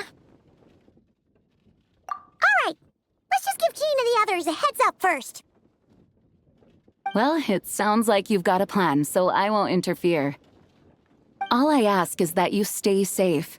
Albedo won't be back for some time, and until he is, we can't know for sure how dangerous Durin might be in his current state. I'm so sorry about what happened before. Believe me, I'm not blaming you, and neither is anyone else here. If anything, it's the opposite. We're all just worried about you. Worried? About me? Come with me. I want to show you something. As soon as they heard you were awake, they all hurried over to see how you were doing. You all came to see me? A little birdie told me you're working on finishing a storybook. So maybe all those people losing their memories is just a plot twist, waiting to be resolved. Miss Lisa, you always seem to know how to put my mind at ease. Please, everyone, don't worry about me. When I get back, I'll find a way to complete my mother's story, and the one we started, too.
Whew.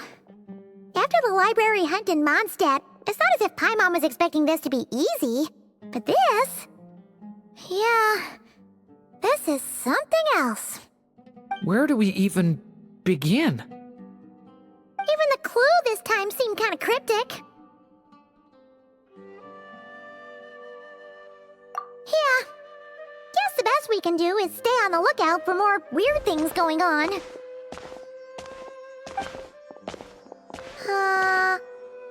Huh? Sorry, what was that? I'm here to return Volume 5. According to the catalog, Volume 5 of this series is not available for loan. I can't accept the return of a book that was never checked out in the first place. Let me put it this way. My copy is complete. Yours, on the other hand, is missing large amounts of content. So you should swap it for mine instead. Sir, you have to understand. Managing a library is a serious business, and we have protocols in place for this kind of thing. I can't just replace an important volume in our collection based on nothing more than your word. Hey, look what the Wandering Tom dragged in. Oh, it's you. And, what is it you're doing here? I'm a traveling scholar, as you know. Isn't a library the most natural place for me to be? Well, the last time we saw you was all the way in Notcry. Paimon just didn't expect to suddenly see you in Sumeru, that's all. There were some things I needed to come back and take care of. Some documents had gone missing, so I tracked them down, restored them to their original condition. And now, I'm here to return them. And considering what I'm planning to do next, it feels like a weight off my shoulders. What's going on with you, huh? You look like a kicked puppy. Hat guy. Ah, at least you haven't forgotten about me. What's that supposed to mean?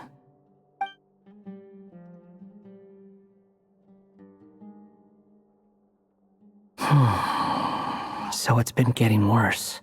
Sounds like you know something we don't. After he left Similanka, he spent some time traveling Sumeru with me.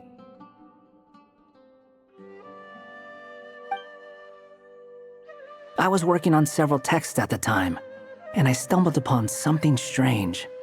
Anytime Durin of Simulanka was mentioned, before long, the record would disappear.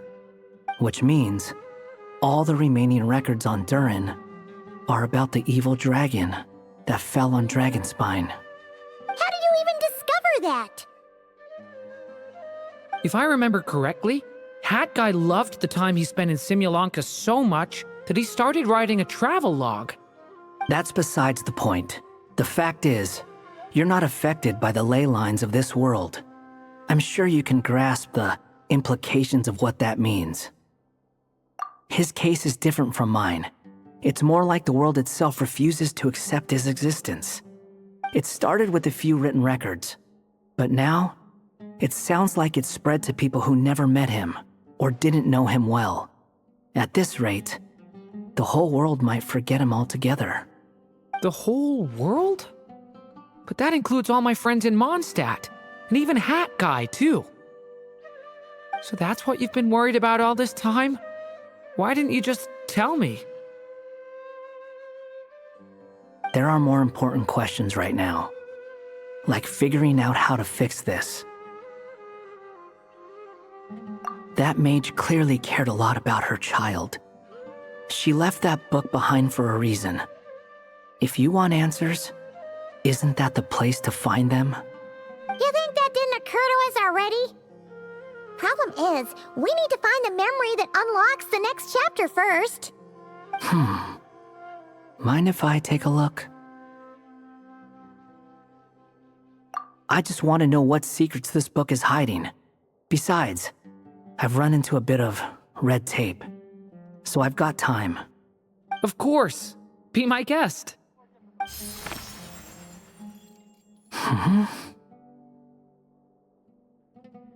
So, the memory we've been looking for was about you all along?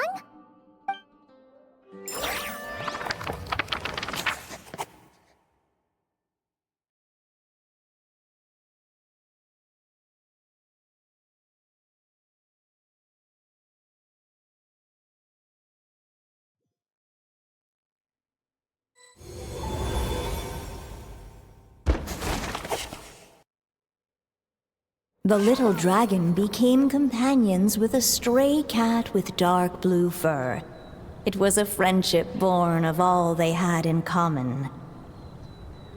He left his castle at the stray's invitation, setting out to explore the world beyond its walls. There, he grew fond of the outside world, eager to make friends and share the story of his life.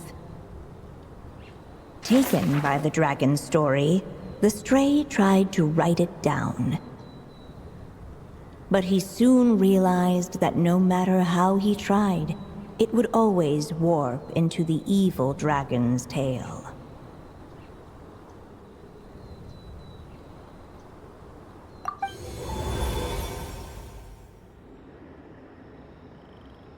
So, this is the world where this chapter takes place? Looks like we're at the top of some kind of gigantic tree. This one must be about what happened to me when I first arrived in Tevat. No wonder the memory that unlocked it was about Hat Guy. Most of my memories from that period were. Hold on. Anyone want to explain how I ended up looking like this? Maybe you've become a character in the story too.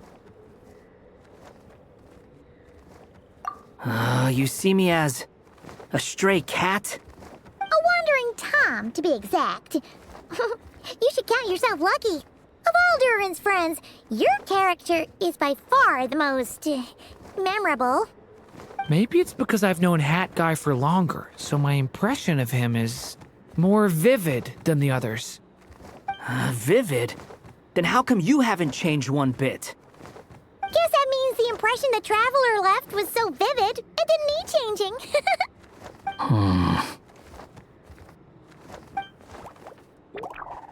Hello, everyone! Ready for today's adventure? It's the storybook, Durin! Oh. So you're not playing yourself in this one? Does that mean the two of you have even more memorable roles to play?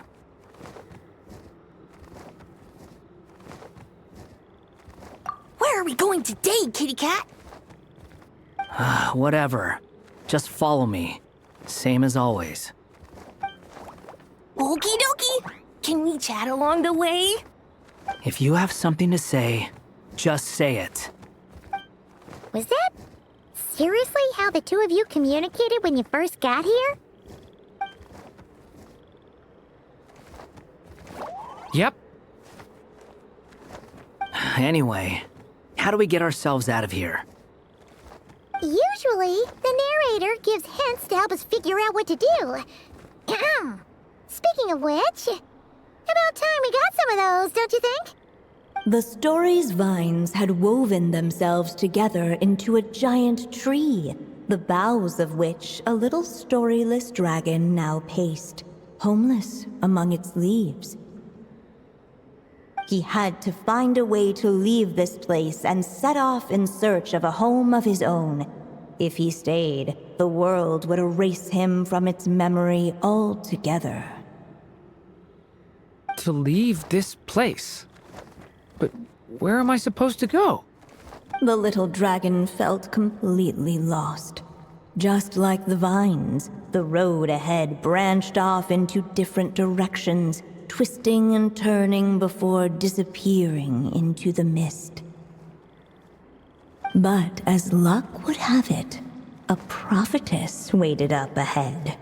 Perhaps she might know where each path might take him.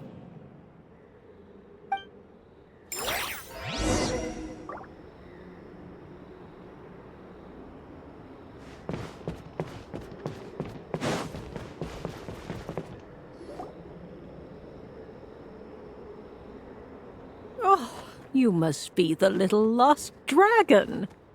It's true. My friends and I are lost. This meeting was no accident. The prophetess was in fact the seer witch, here to present her promised gift. The seer witch? Oh yeah! That's Mona's teacher, right? The old hag? Insolent child. I am the seer witch, your prophetess, not some old hag. Sorry! Now, little lost dragon, I have come to bestow the gift I once promised. A prophecy. A prophecy? Hear me now, for my prophecy is this. One day, the dragon from beyond the castle shall be reborn, and none may avert its coming. The wind took the prophecy and swept it off into the distance. And so, the little dragon was shown a path to wander. As far as I remember, once that alchemist from Mondstadt learned about the prophecy, he chose to stand with you against the evil dragon. So, what does any of this have to do with you being forgotten? Oh, wise witch of prophecy! Could we trouble you with another question? As enigmatic as she was elegant, the seer witch spoke no more, for her thoughts had long since returned to the starry firmament above. Ugh! Just when we actually needed her! The seer witch was my mother's friend, so the prophecy she just gave should turn out to be helpful. Well, it's not like we've got better options. But if all we need to do is leave this place, which path should we take? Why don't we take a look around?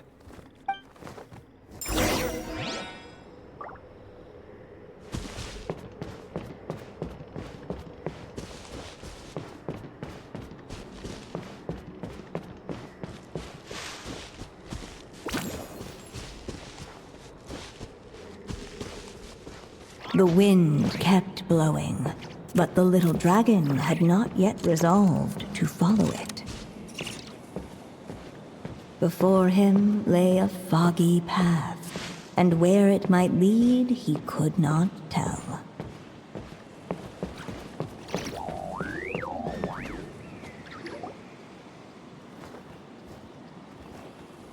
If we go this way, we'll be heading back to Mondstadt just like we planned. Out of all the options so far, this seems like the safest, right? At least we know what happens next. He helps stop the evil dragon from returning, gets a new body, makes a whole bunch of friends, who all just forget about him. But you didn't forget, Hat Guy. I'm just saying, choosing this path wouldn't solve the main problem. You'd still end up being forgotten. Huh. I'm not against choosing this path. I just wonder what secrets it might be hiding. Let me think about it.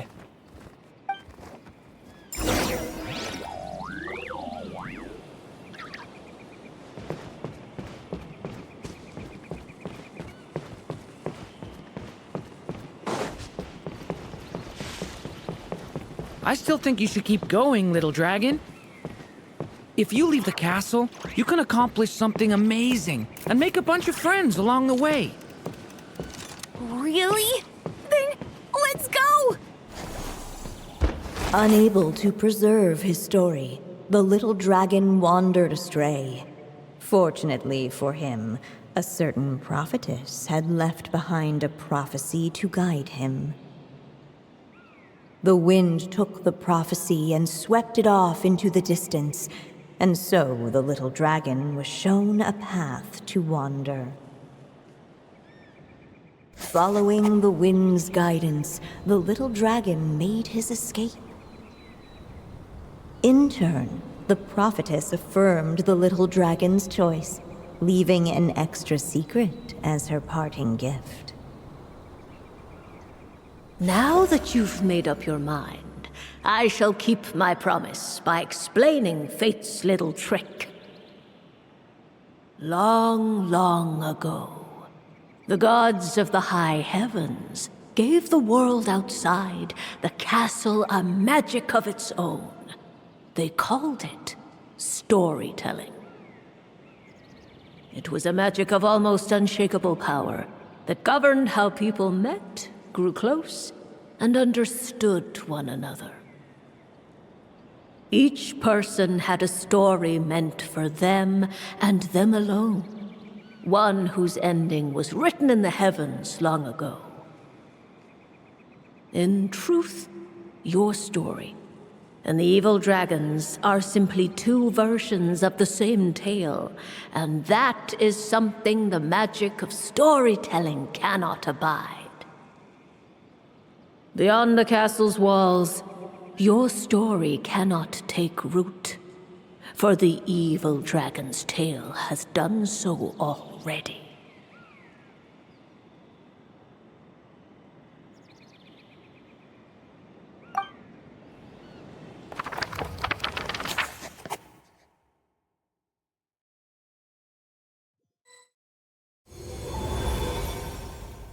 So, that was the secret? Huh. But, what does that mean? You still don't get it? Simulanka Durin and Tevat Durin share a special kind of connection.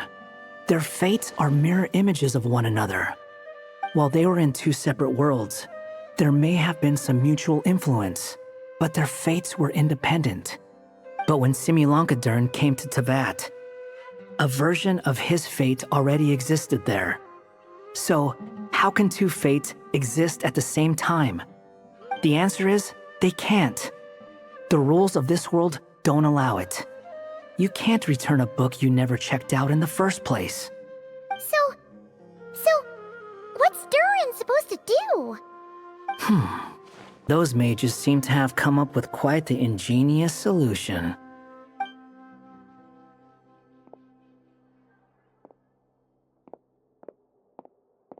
I'm here to make a return.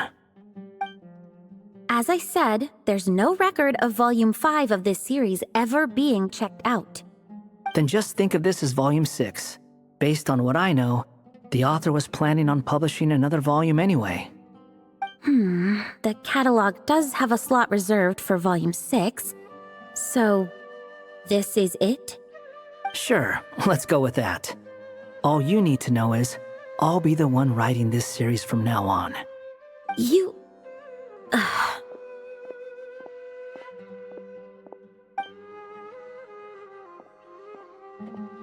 What are you up to this time? Remember the red tape I mentioned before? Well, I just took care of it. Now, I guess you'll be off to see your alchemist friend? It should be pretty obvious by now. He has the answers you're looking for. Well, we do have a whole bunch of things to confirm with Albedo, that's for sure. But didn't Jean say he'd be gone for quite a while? I'll join you. Just let me know when it's time to go. Hat guy? Don't sound so surprised. I'm part of this story too, aren't I? I'm just playing my role. Well, yeah. But it's not that. I just feel like you want to help, but something's holding you back. When I first realized you were being forgotten by the world, I thought it might be because you spent too much time with me. I even thought cutting our ties might be the only way to fix it. Why would you think that?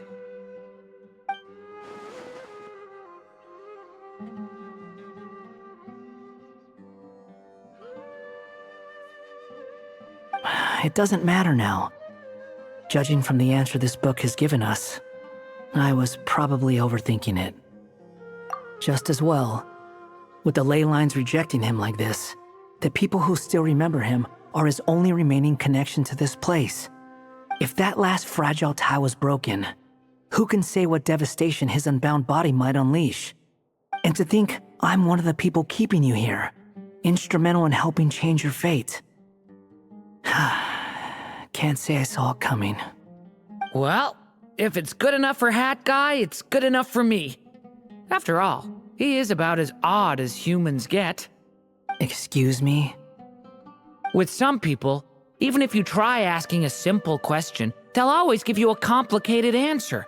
And the more you ask, the more complicated it gets. Truth is, Hat Guy's just that kind of guy. Whatever. All I needed was a yes or no, so we can quit it with all the back and forth.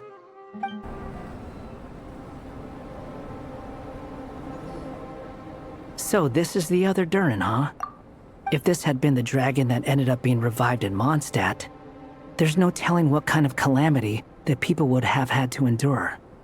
So, if you think about it like that, Durin's actually a hero. No, I'm just a little envious, that's all. Not everyone gets a chance to be a hero. Actually, most of the credit belongs to Albedo. Then again, barely anyone even remembers you at this point. So I guess there's not much left to envy. Ah, so you three still remember Durin. Looks like the memory loss hasn't spread to close friends. Yet. I guess that means my memory of you must still be complete as well. Albedo. You're finally here! Oh, boy, do we have a whole pile of questions for you! Oh, you're here too? I think I've pieced together some of what happened to him. But what's your take on things?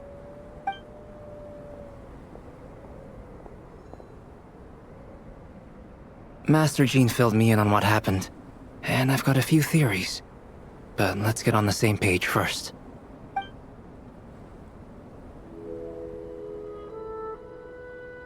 Well, physically, he's doing fine. His body is holding the abyssal power at bay. And there's nothing whatsoever to indicate any risk of collapse. So, from an alchemy point of view, there's nothing wrong with him?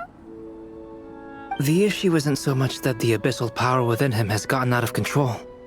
It's that the connection between his will and body is fading. If he ends up losing his conscious will, his body will fall back on its biological instincts. And that's when the abyssal power within it will take over.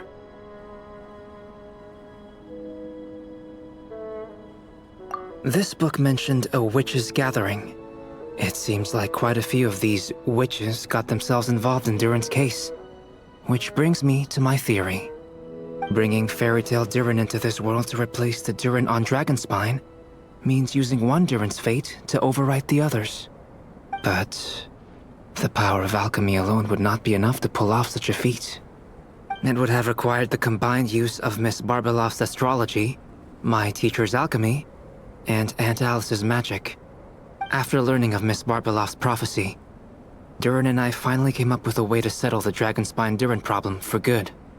And I took care of the alchemy side of things, which, looking back on it, seems to have been a part of their plan all along. So now, there's only one thing missing.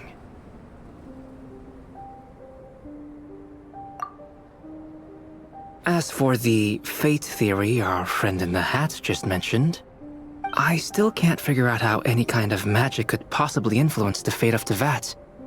But I'm certain that the answer lies within this book. So, the reason Alice had us complete this book was to make that magic possible?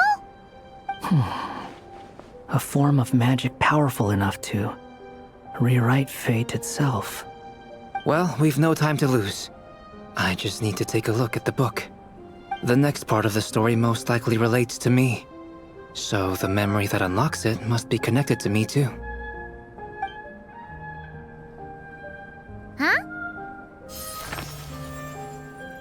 The giant tree was home to a broken branch, the shape of its splintered arm aligning perfectly with the branch that had burst forth from the castle walls. Join yourself to that broken bough, for there you may take root at last, and henceforth bask in the sun and rain of the world beyond the castle. But first, fetch the stickiest clay and let it bind the scar of the break. I see.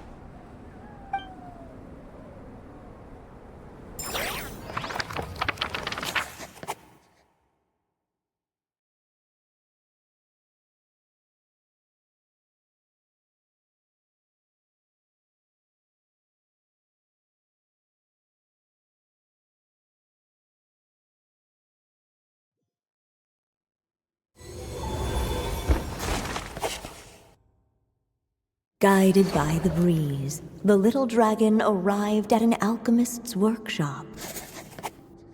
There he was greeted by a clay figure, a child molded by the Sage Witch's hands. Though gentle in appearance, he had inherited his mother's cold, sharp wisdom. And he was determined to avert the calamity the evil dragon would bring. And so was his helper, none other than the little dragon himself.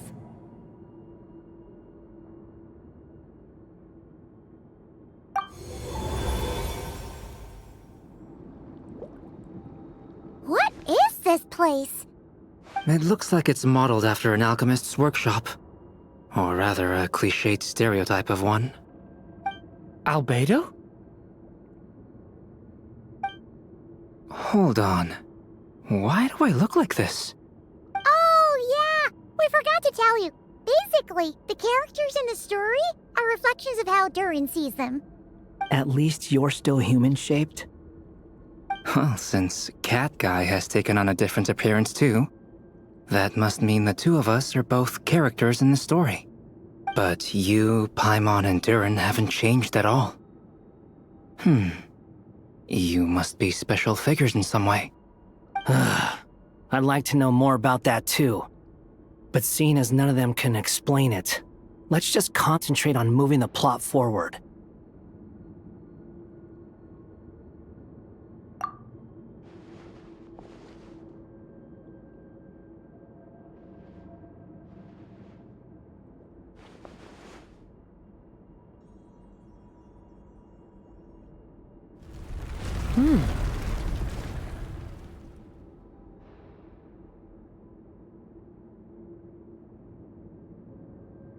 And just like that, the group stumbled upon a hidden passageway. Intricately crafted, it seemed to lead them towards another exciting chapter of the tale. Come on! What are we waiting for? Next chapter, here we This was a chapter that had not yet been written. Ahead of them was a storyless void, and they could go no further. What? Then what's the point of having a path here? Sounds like a pretty bad habit for a writer.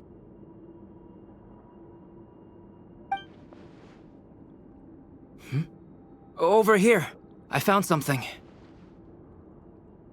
What the clay figure found was none other than the evil dragon's heart itself. Though the creature had perished long ago, its heart was still there, pulsing away and growing warmer with every beat. And the clay alchemist knew what it meant. That the evil dragon would return one day, just as the prophecy had foretold. Yet, guided by his mother's wisdom, he foresaw another fate. If only the alchemist could bestow this heart upon the little dragon, he might be reborn in the evil dragon's stead. Only then would the evil dragon's heart grow still, and the little one inherit its tale.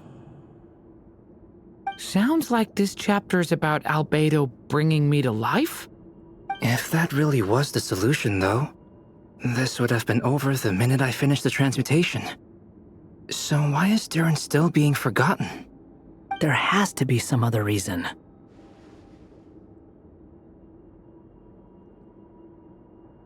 Yeah, I'd like to explore the area a bit more.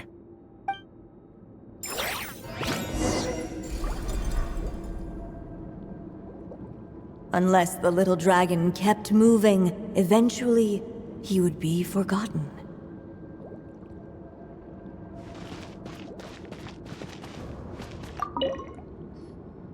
The evil dragon's heart continued to beat, as if waiting for the little dragon to accept it as his own. Looks like we have no choice but to get this done. Whatever happens next, Durin is going to need all of our help. Is everyone ready?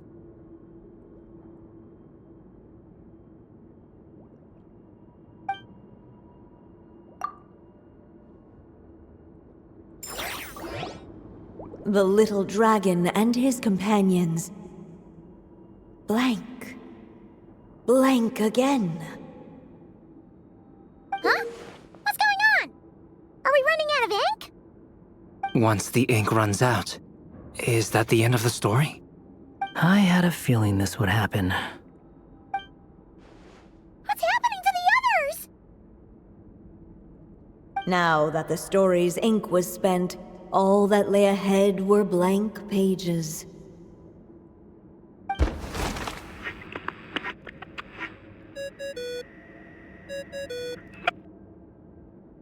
Hello, children. If you're hearing this recording, it's because you've reached a certain ending. You may have noticed that little Durin's experiences have been written into the pages of this book. Well, you should know that in the same way, its ending will also be written onto him. So be careful, because triggering a bad ending could be somewhat problematic. Let me guess, you're upset that I didn't warn you earlier? Don't worry, though. I've thought it all through. I built a very special feature into this book, just for you, the witnesses of this tale. So, go ahead. See if you can turn back the pages. If you're not happy with the ending you've reached, just flip back a few pages and let the tale unfold once more.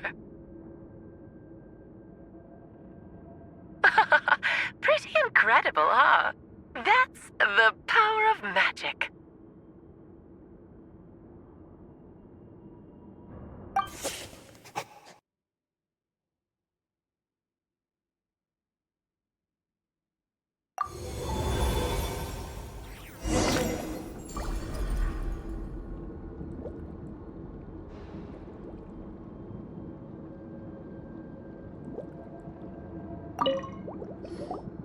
Do you think we could just destroy it?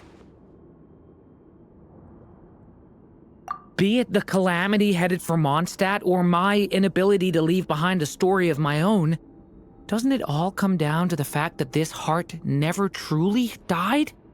What if, here in this story, we could finally destroy it? Could Aunt Alice's magic really allow us to do what's theoretically meant to be impossible? Either way, it's an intriguing idea. I'm not opposed to giving it a shot. Durin! It's just... I'm still afraid someday, even you guys will end up forgetting me. If there's even the slightest chance it'll prevent that, I'm willing to try anything. But I'm not sure if I can destroy it on my own. Chances are, I'm gonna need your help again. So please, everyone, help me destroy this heart, once and for all!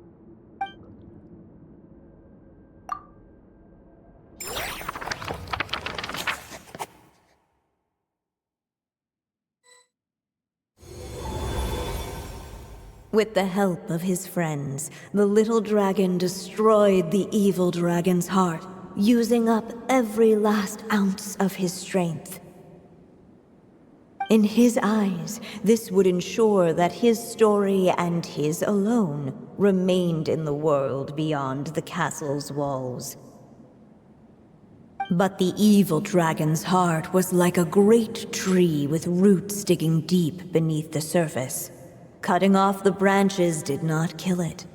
No, it just made it impossible for a new branch to take their place. The gnarled roots retreated back into the frozen earth, biding their time for a chance to bud again. Cut off from their source, the rootless branches above the surface slowly withered away.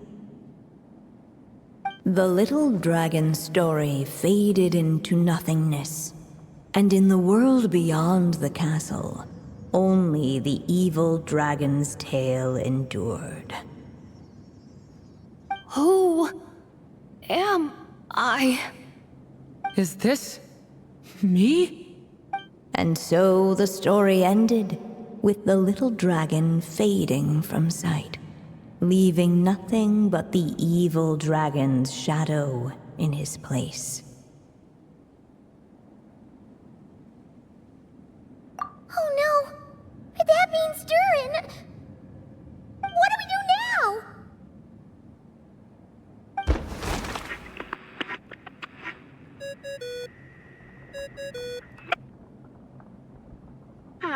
Looks like you've discovered another possible ending.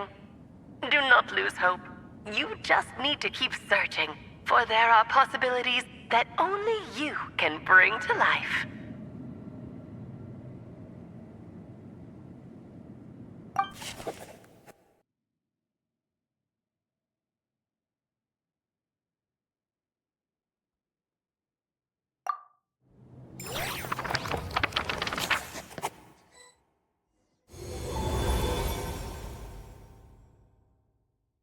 But didn't we already try all the options? Ugh! We'll just have to see if there's something we missed.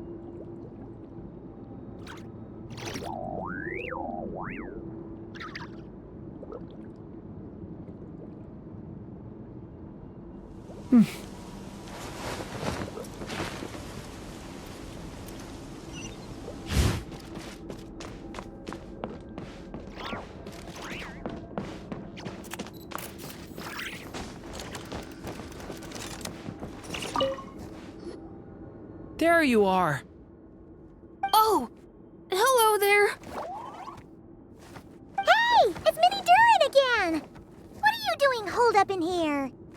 I was worried I'd scare everyone off, so I've been hiding out here all this time.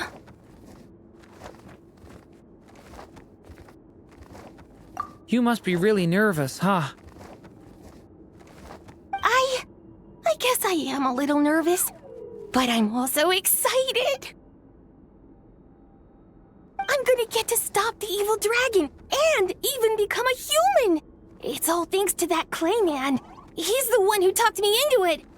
And once I'm a human, I'll be able to make loads of friends and do tons of important things! You'll make lots of friends, that's for sure. And go on many unforgettable adventures. I'm so glad to hear it! The only thing is, the clay man said becoming human isn't gonna be easy.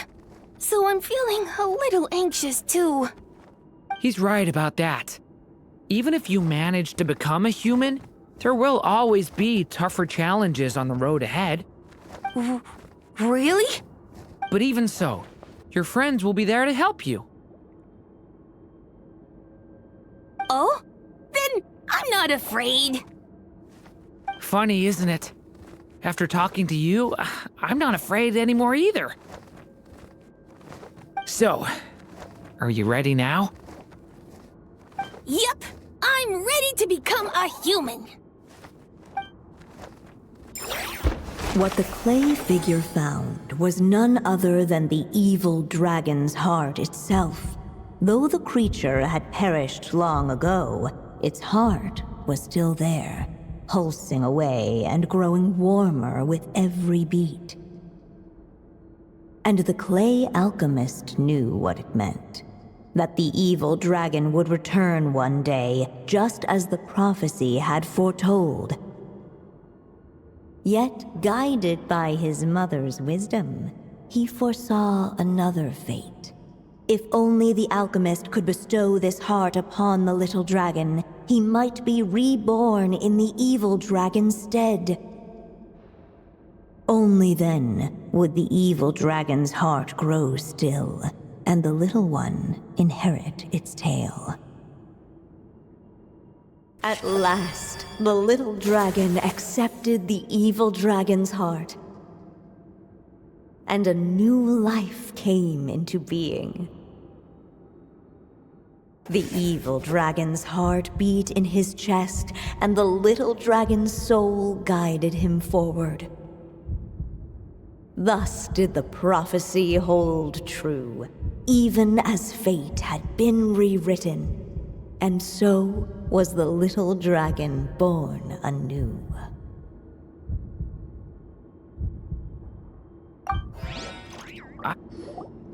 Finally! A happy ending! That must be the last step, right? Woohoo! We completed the story!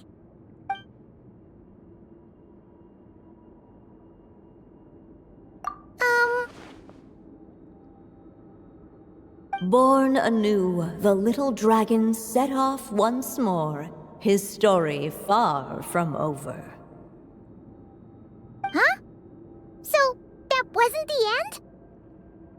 What comes next might be the most crucial part of all.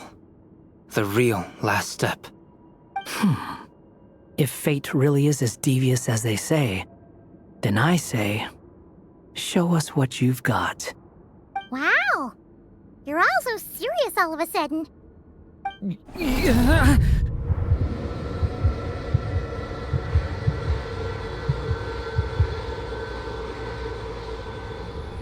Durin, are you alright?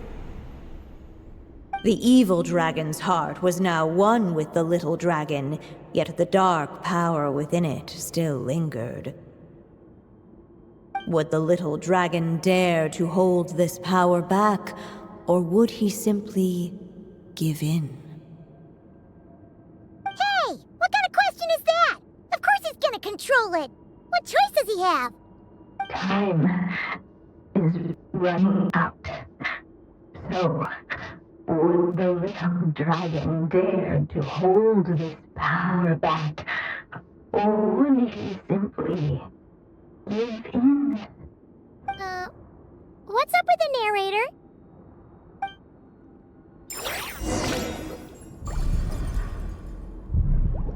Would he dare to hold this power back?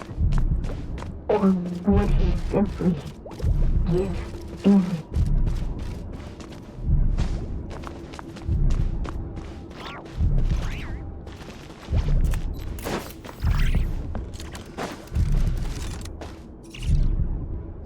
Returning to the castle.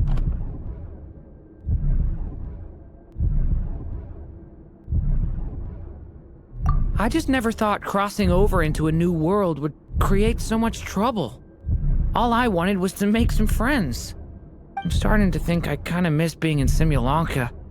You might look back on it with fondness, but if I were you, I wouldn't miss it. Why? Sometimes, moving on with your life comes at a cost. But that's better than going nowhere at all. You don't have to worry, Durin. No matter what problem you face, there will always be a solution. Okay. Sometimes I wish I could just go back and see it again.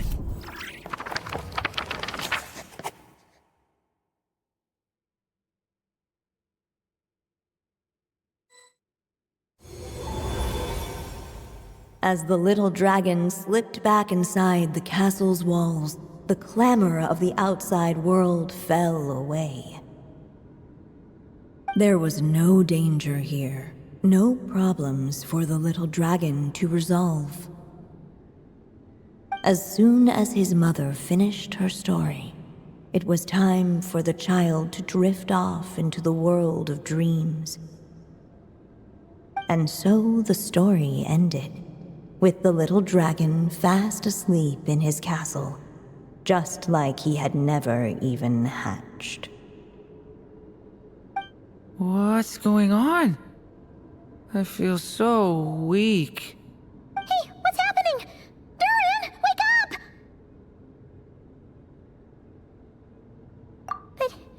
But, this can't be how it ends.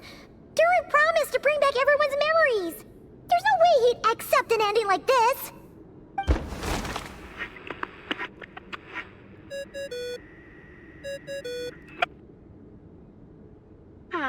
Looks like you've discovered another possible ending. Do not lose hope. You just need to keep searching, for there are possibilities that only you can bring to life.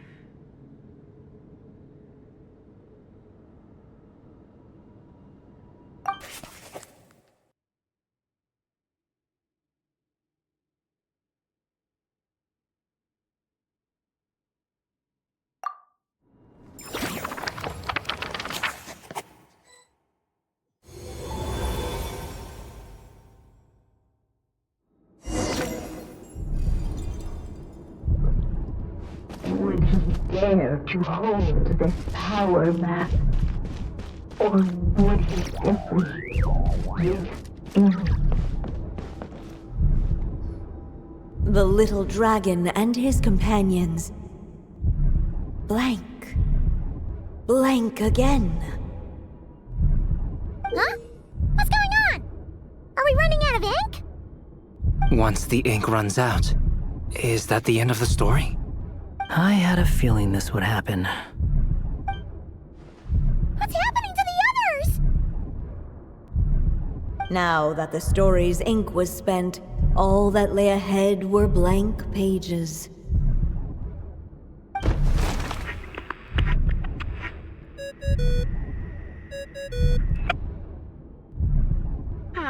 Looks like you've discovered another possible ending. Do not lose hope. You just need to keep searching, for there are possibilities that only you can bring to life.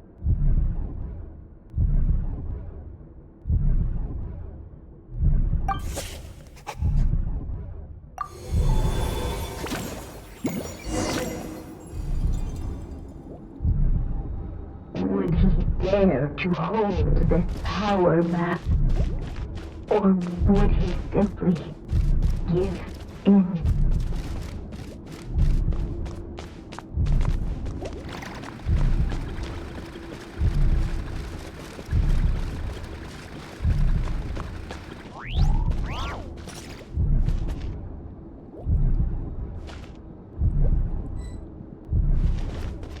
Would he dare to hold this power map?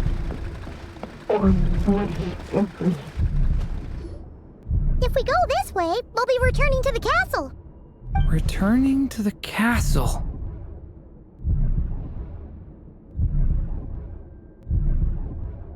Yeah, you'll just be hiding from your problems and pretending like none of this ever happened. Is that really what you want, Durin? I see. Dare to hold this power back? Or would he simply give in?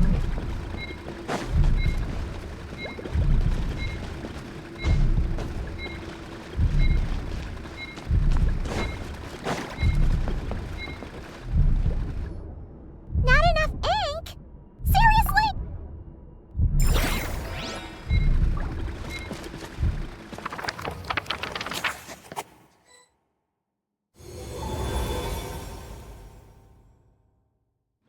The little dragon was at an impasse, and the dark power within him surged like a tide. Unchecked, the darkness engulfed everything around it, including the little dragon's soul. The little dragon's story faded into nothingness, and in the world beyond the castle, only the evil dragon's tale endured. Is this me? And so the story ended, with the little dragon fading from sight, leaving nothing but the evil dragon's shadow in his place. Oh no! That means Durin... What do we do now?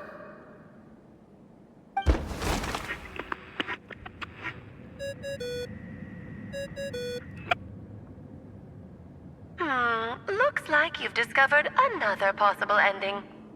Do not lose hope. You just need to keep searching, for there are possibilities that only you can bring to life.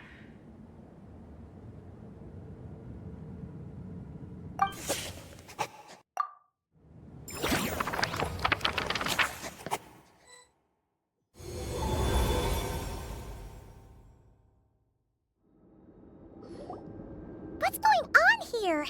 Why isn't the story letting Durin just suppress the abyssal power? It keeps getting stuck.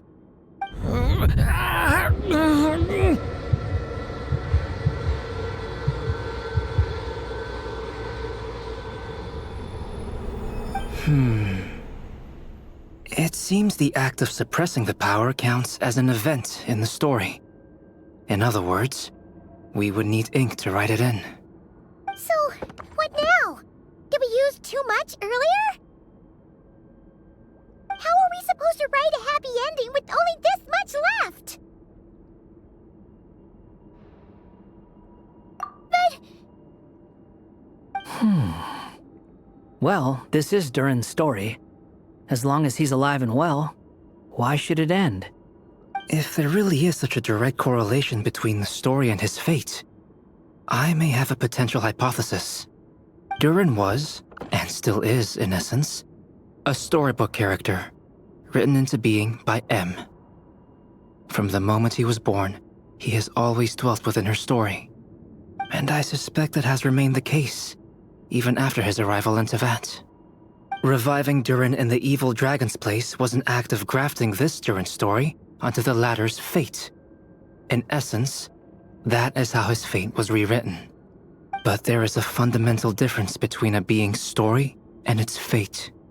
As Miss Barbeloth reminded us, the fate of every living being in Tevat has been woven into the fabric of time. Its most natural path, therefore, is to proceed along its given track. But Durin's story, on the other hand... As Durin's connection to this world wore thin, not only have people started to forget him, he started to lose control of the abyssal power within.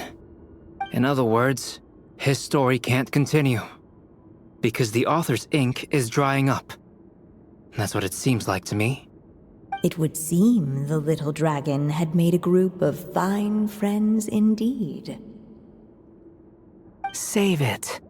The question is, are you here to help him, or stand in his way? This is as far as the story can go. What path will you choose? I suppose the final decision is up to me. It's hard to believe I never actually left my mother's story. If that's true, I'd like to go there and see for myself. By there, I take it you mean the blank pages of the unwritten chapter ahead? But we still don't even know how Alice's magic works.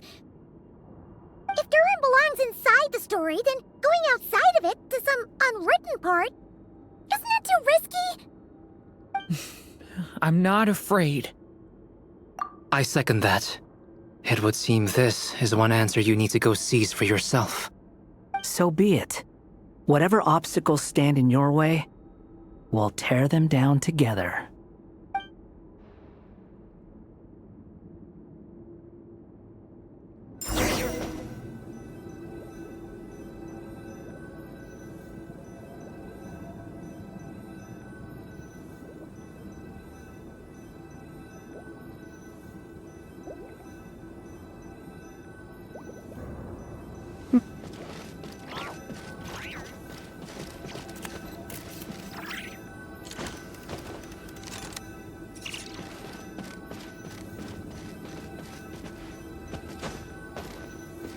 They say that invisible wall was as if the little dragon was staring into the uncrossable edge of existence itself.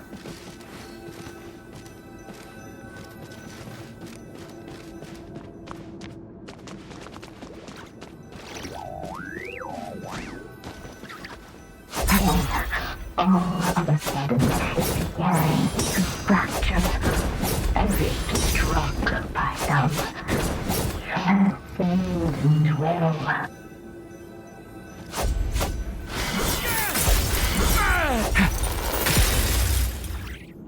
Gotta keep going.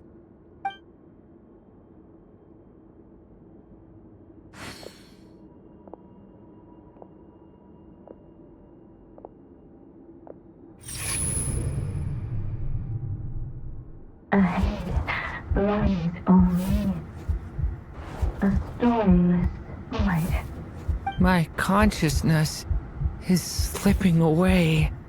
Keep going, Durin. A pure soul is your essence, not an empty void. I feel so weak. Stand tall, Durin. You are not some amorphous idea. The body I made for you is flesh and bone. Am I truly alive? Yes, Durin, but you must keep going. You're as alive and real as I am.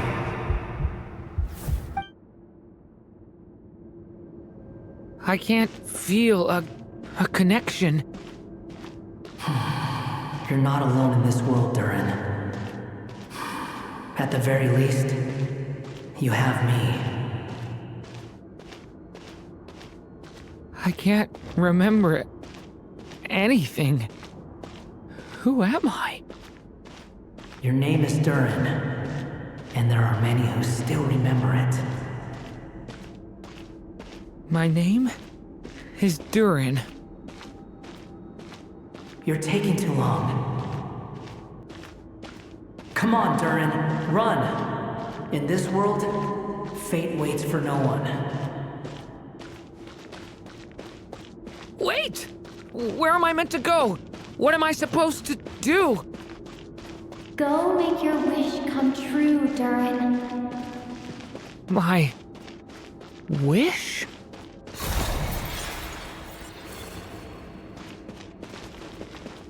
Your story's not over yet.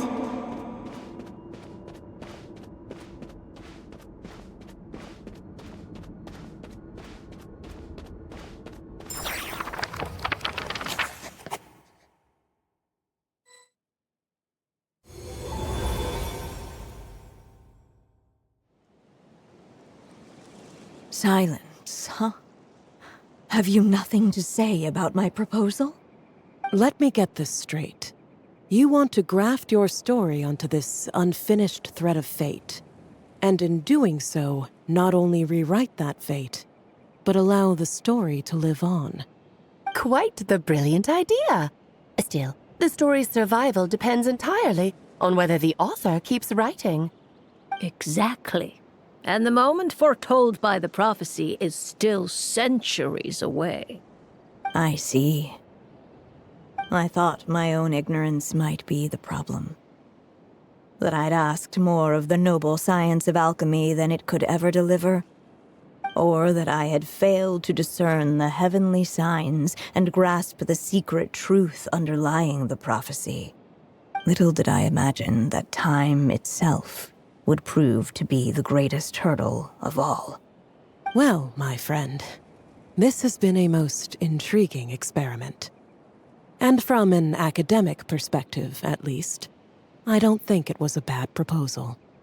Someday, the prophecy will come to pass. So remember, my friend, much like the stars themselves, there will always be something that transcends the test of time.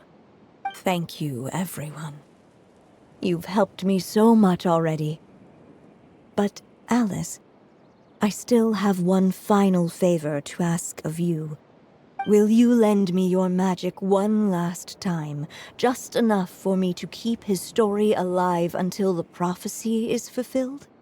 You mean you want me to extend your lifespan? No, not in that sense. As Rheindotter once told me, the laws governing life and death are among the most unyielding in this world. I'm well aware of that. Whether it lasts a day or an age, the span of one's life is determined by fate alone. If I tried to breach that law by force, I'm afraid I would lose what makes me human. This is not a path I want to go down. If I am to die, then I shall die a human. So, what is it that you want me to do? I would like you to send this pen of mine into the future. I see. Then perhaps there really is a way I can help. I could create a kind of story magic to take over the writing once you're gone. Oh, but for it to work, you would need to provide enough of your own words for it to learn from. How much? Oh, an immense amount. So much, in fact, that you would have to spend the rest of your life writing. And even then, I'm sorry to say, it would not last forever. No matter how much you write, there is a limit to the number of words you can leave behind. But the world itself will never stop changing. Someday, perhaps, even your entire corpus will not be enough for the magic to continue describing this world. And when that happens, the story will end. Still, it's worth a try.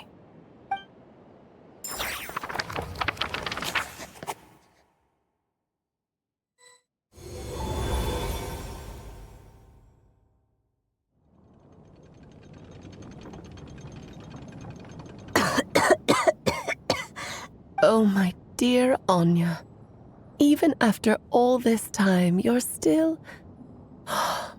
Once he leaves Simulanka, things will only get more complex. I'll just have to skip over some of the less important details. Anya, why do you insist on sending him out of the storybook world? Why not just let him remain within the story? With my magic, even Fate's curse could be undone and he could live. I suppose. In fairy tales, all it takes is a heartfelt wish. That's just how fairy tales end, isn't it? But have you ever wondered what happens to the main character Tell me, Alice, in your eyes, what would be a writer's great... To leave a story without an ending. Not a bad answer. It's true, many writers come to consider that their greatest regret. But I see things differently. My greatest regret is that every story I write has to come to an end in the first place. Anya. No matter how brilliantly a character shines, The moment their story ends, their potential is lost forever. For them, the story itself becomes an inescapable fate. But what if, instead, I could place my pen in their hand and let them... You mean... You said it yourself. I can only leave so many, but I've found a way to... This ink is a magical medium he can use to For what is storytelling but another Even once he reaches the chapter where I stopped, he'll still be able... And so, by leaving him this ink, I can entrust him with the responsibility of writing his own story. A character with the power to write their own story. That way, he'll finally be free from the cage that is my pen. And like anyone else living in the real world, he can go on to create a life of his own. And you no longer need to worry about the constraints of my magic. What a brilliant idea, Anya. But there are still risks. First of all, once he arrives in Tevat, he'll have to rely entirely on the story you left him to maintain his connection to that world. As you gradually hand over creative control, that connection will grow weaker, and at some point, he might lose it altogether. But at the same time, he'll also have the chance to forge that connection for himself. The issue is, this method taps into too many of Tevat's core secrets. Any overt hints you try to leave will be erased in no time. In fact, it'd be hard for you to leave anything at all to guide them. We still have the story itself, though. I can use that to show them the way. It's entirely possible he burns through all your ink, never reaches the chapter you had in mind, and gets stuck roaming the chapters of his past. But despite all that, I still believe in what this child can become. His hopes and wishes can be his ink, so he won't be trapped by mine running dry. Oh, what the writer you are, Anya. Your imagination never ceases to amaze. And you do know how much I love a happy ending. You shall have my help, my dear. Thank you, my friend. Well then, my child. Do you understand what you must do? Yes. It's my turn to... Then what? What will become of you after I take up this pen? I will fade away. There will no longer be a reason for me to go on existing. My child, or your mother, I should say, passed away long ago. The voice you're hearing is nothing but a magical echo that has now fulfilled its purpose. You needn't feel so reluctant to let me go. I know my mother died long ago. It's just, when you lose your mom too soon, it's hard to tear yourself away from the stories she used to read. I guess it's a silly way of pretending she's still here, by your side. Durin. But after coming to this world and traveling it with my friends, facing all kinds of enemies together, I suddenly realized I couldn't just sit around listening to my mother's stories because I'd found a new purpose in life. Maybe this is just what growing up feels like. With all my new friends waiting, it's time I finally set aside my mother's storybook. I'm ready to grow up now, Mom.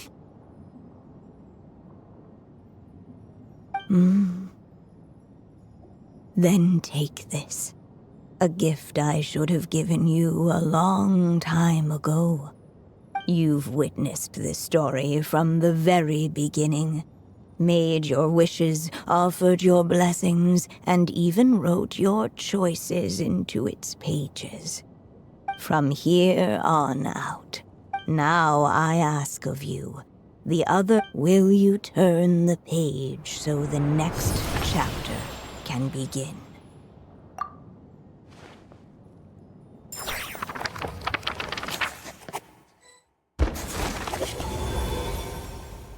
Suddenly, and without warning, the powers of darkness struck. The question was, could the little dragon prevail? Alas, it was here that the story witch's tale had to end. But Durin's tale, on the other hand, had only just begun. Stepping into his mother's memories, he picked up her pen. And so the story that was ending began anew. He had made up his mind to challenge the fate that barred the way ahead.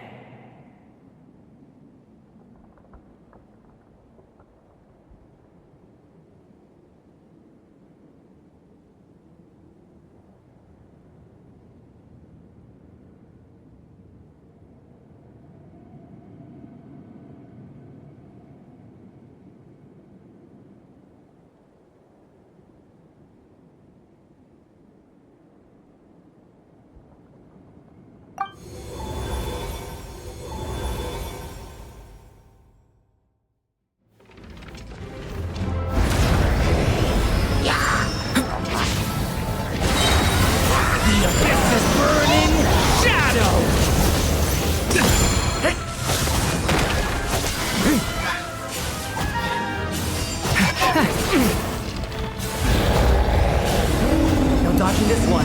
Here, I'll help lift you up.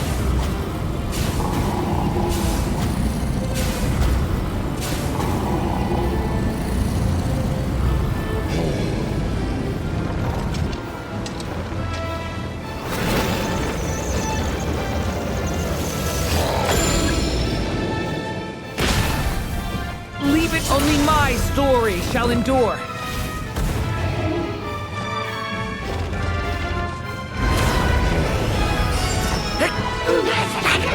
Devouring claw! Element for the end! Get back!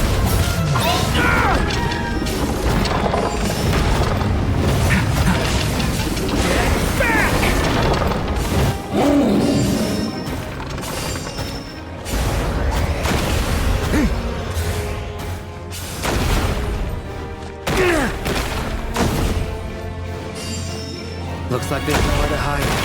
Here, I'll cover for you.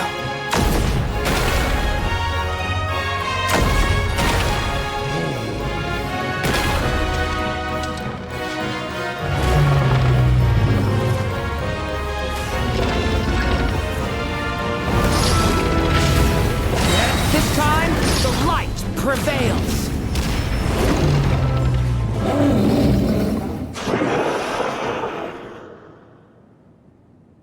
Thank you, Mom. And so it was that Durin defeated the darkness and rewrote his fate. But his story is far from over.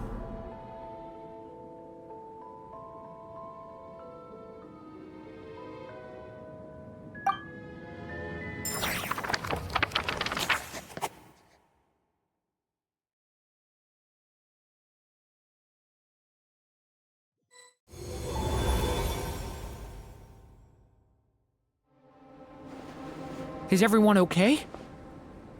We're fine, thanks. And hey, we all saw how you fought back there. That was awesome! I have to admit, I do feel like something in me has changed. I owe you all so much. Without your help, I don't know if I could have ever made it this far. Just a shame I could only help out from the sidelines. Like I said before, it's not every day that you get to put fate in its place. Well, I'm sure you'll hear it someday. Hear what? The chance to strike back at fate knocking at your door. Yeah, maybe someday. Allow me to just check one thing.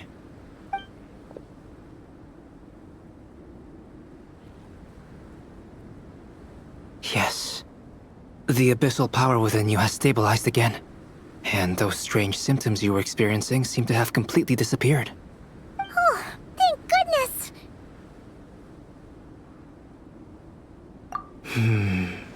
I wonder what it means, though. Aside from the principles of alchemy, what other law of this world governs his being? Look, it all turned out fine, so just leave it at that.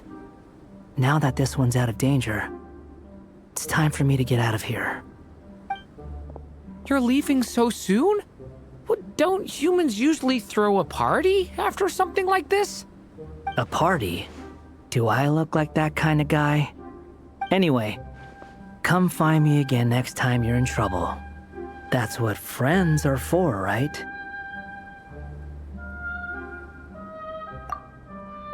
In a way, though, he is right. This is Durin's moment to celebrate, not the time for academic discussions. Hey, I don't blame you for asking. And honestly, I'd be perfectly happy to talk about it. It's just, I wouldn't even know where to start. It's all right. I'm sure we'll get a chance at some point. After all, your story's only just begun. All right then, Traveler and Paimon, we'll part ways here. Given the extraordinary nature of the things we witnessed today, I need to make sure it's all recorded properly. Okay, see ya! So, it's party time next? Huh?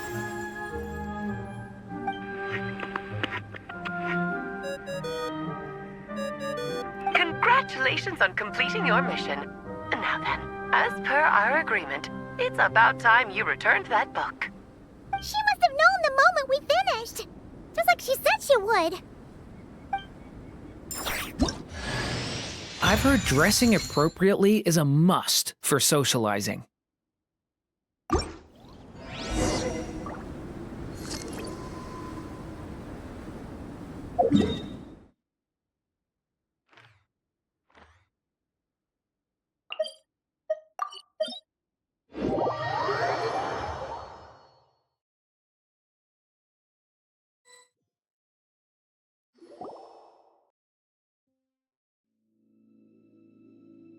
Ah, my writer and witness. It's been quite the journey, hasn't it? You had special plans for the Traveler from the start, didn't you? But of course, that goes without saying. For a story to live on, it needs both a writer and a reader. Only then can my magic take effect. I chose the Traveler as the witness because of the special nature of who she is. It's not easy finding someone with that kind of background, you know. For a moment, I even considered taking the role myself.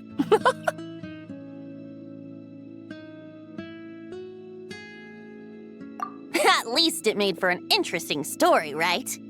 Huh? What are you doing here, tone-deaf bard? With the Hexenzirkel carrying out such a risky experiment in Mondstadt, it didn't cross your minds that the Animo Archon might be slightly curious? Sorry for the trouble, Lord Barbados. Think nothing of it. I dare say the Animo Archon quite enjoyed coming along for the ride. Now then, as agreed, let us see the fruits of your labor. Here, please take a look. Well. Somehow, despite all my careful planning, it still turned out to be full of surprises. It never even crossed my mind that Rhindotter's child would be capable of handling that kind of alchemy in her stead. When he asked for help with the materials, oh my, I nearly couldn't believe it. If only the others were here too, we could all celebrate together. I'm right here, you know. The only one who hasn't responded is the one busy stuffing her face over there. Is that you, Barbie? A little late to the party, don't you think? Come here, child. Let me take a closer look at you. All right, Aunt Seer Witch. Here I am.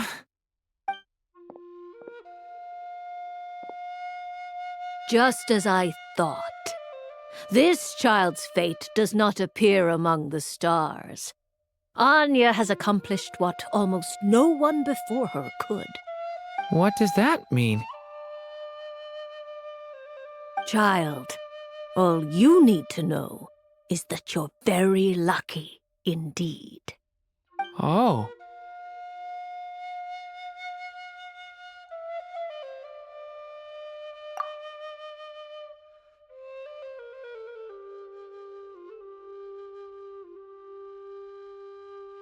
Just like how she was in the story, huh? Tell me, little Durin, what will you do next? I, for one, cannot wait to see how your story unfolds. Well, there's so much I want to do. I'm not even sure where to begin. How about settling your most recent regret?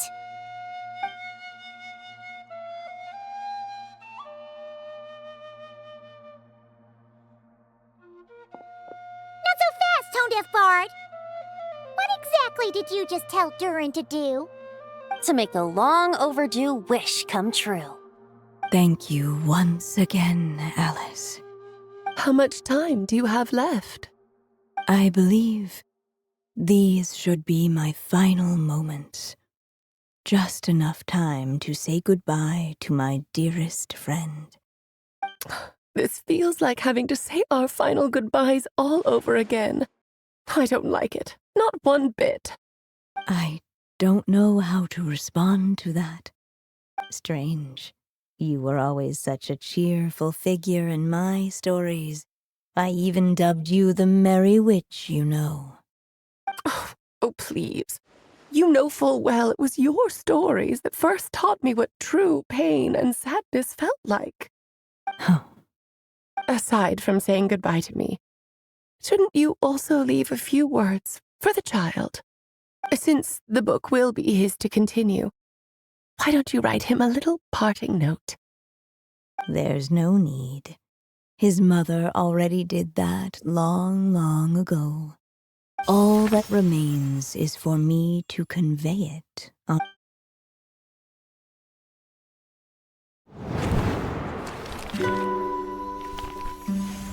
My child, these may be the last words I get to leave you. I've always thought of the characters in my stories as my children, loving each one of them, just like a mother would. But you are the most extraordinary of them all. You alone can defy the fate of this world and write the perfect ending to my story. You alone shall leave these pages for a future I will not see. Still I say to you, fly, my sweet child. Just like a forest breeze yearns for the open sky, head into the unknown and seek an adventure to call your own. If you meet a dragon bright as 1,000 jewels, dance through the air together. You are not alone, for this world has accepted your place in it. Do not lose heart.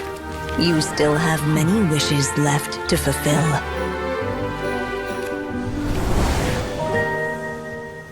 A long tale awaits you, my love. Let songs and flowers be the ink that fills its pages. Take my pen and use it to continue your story.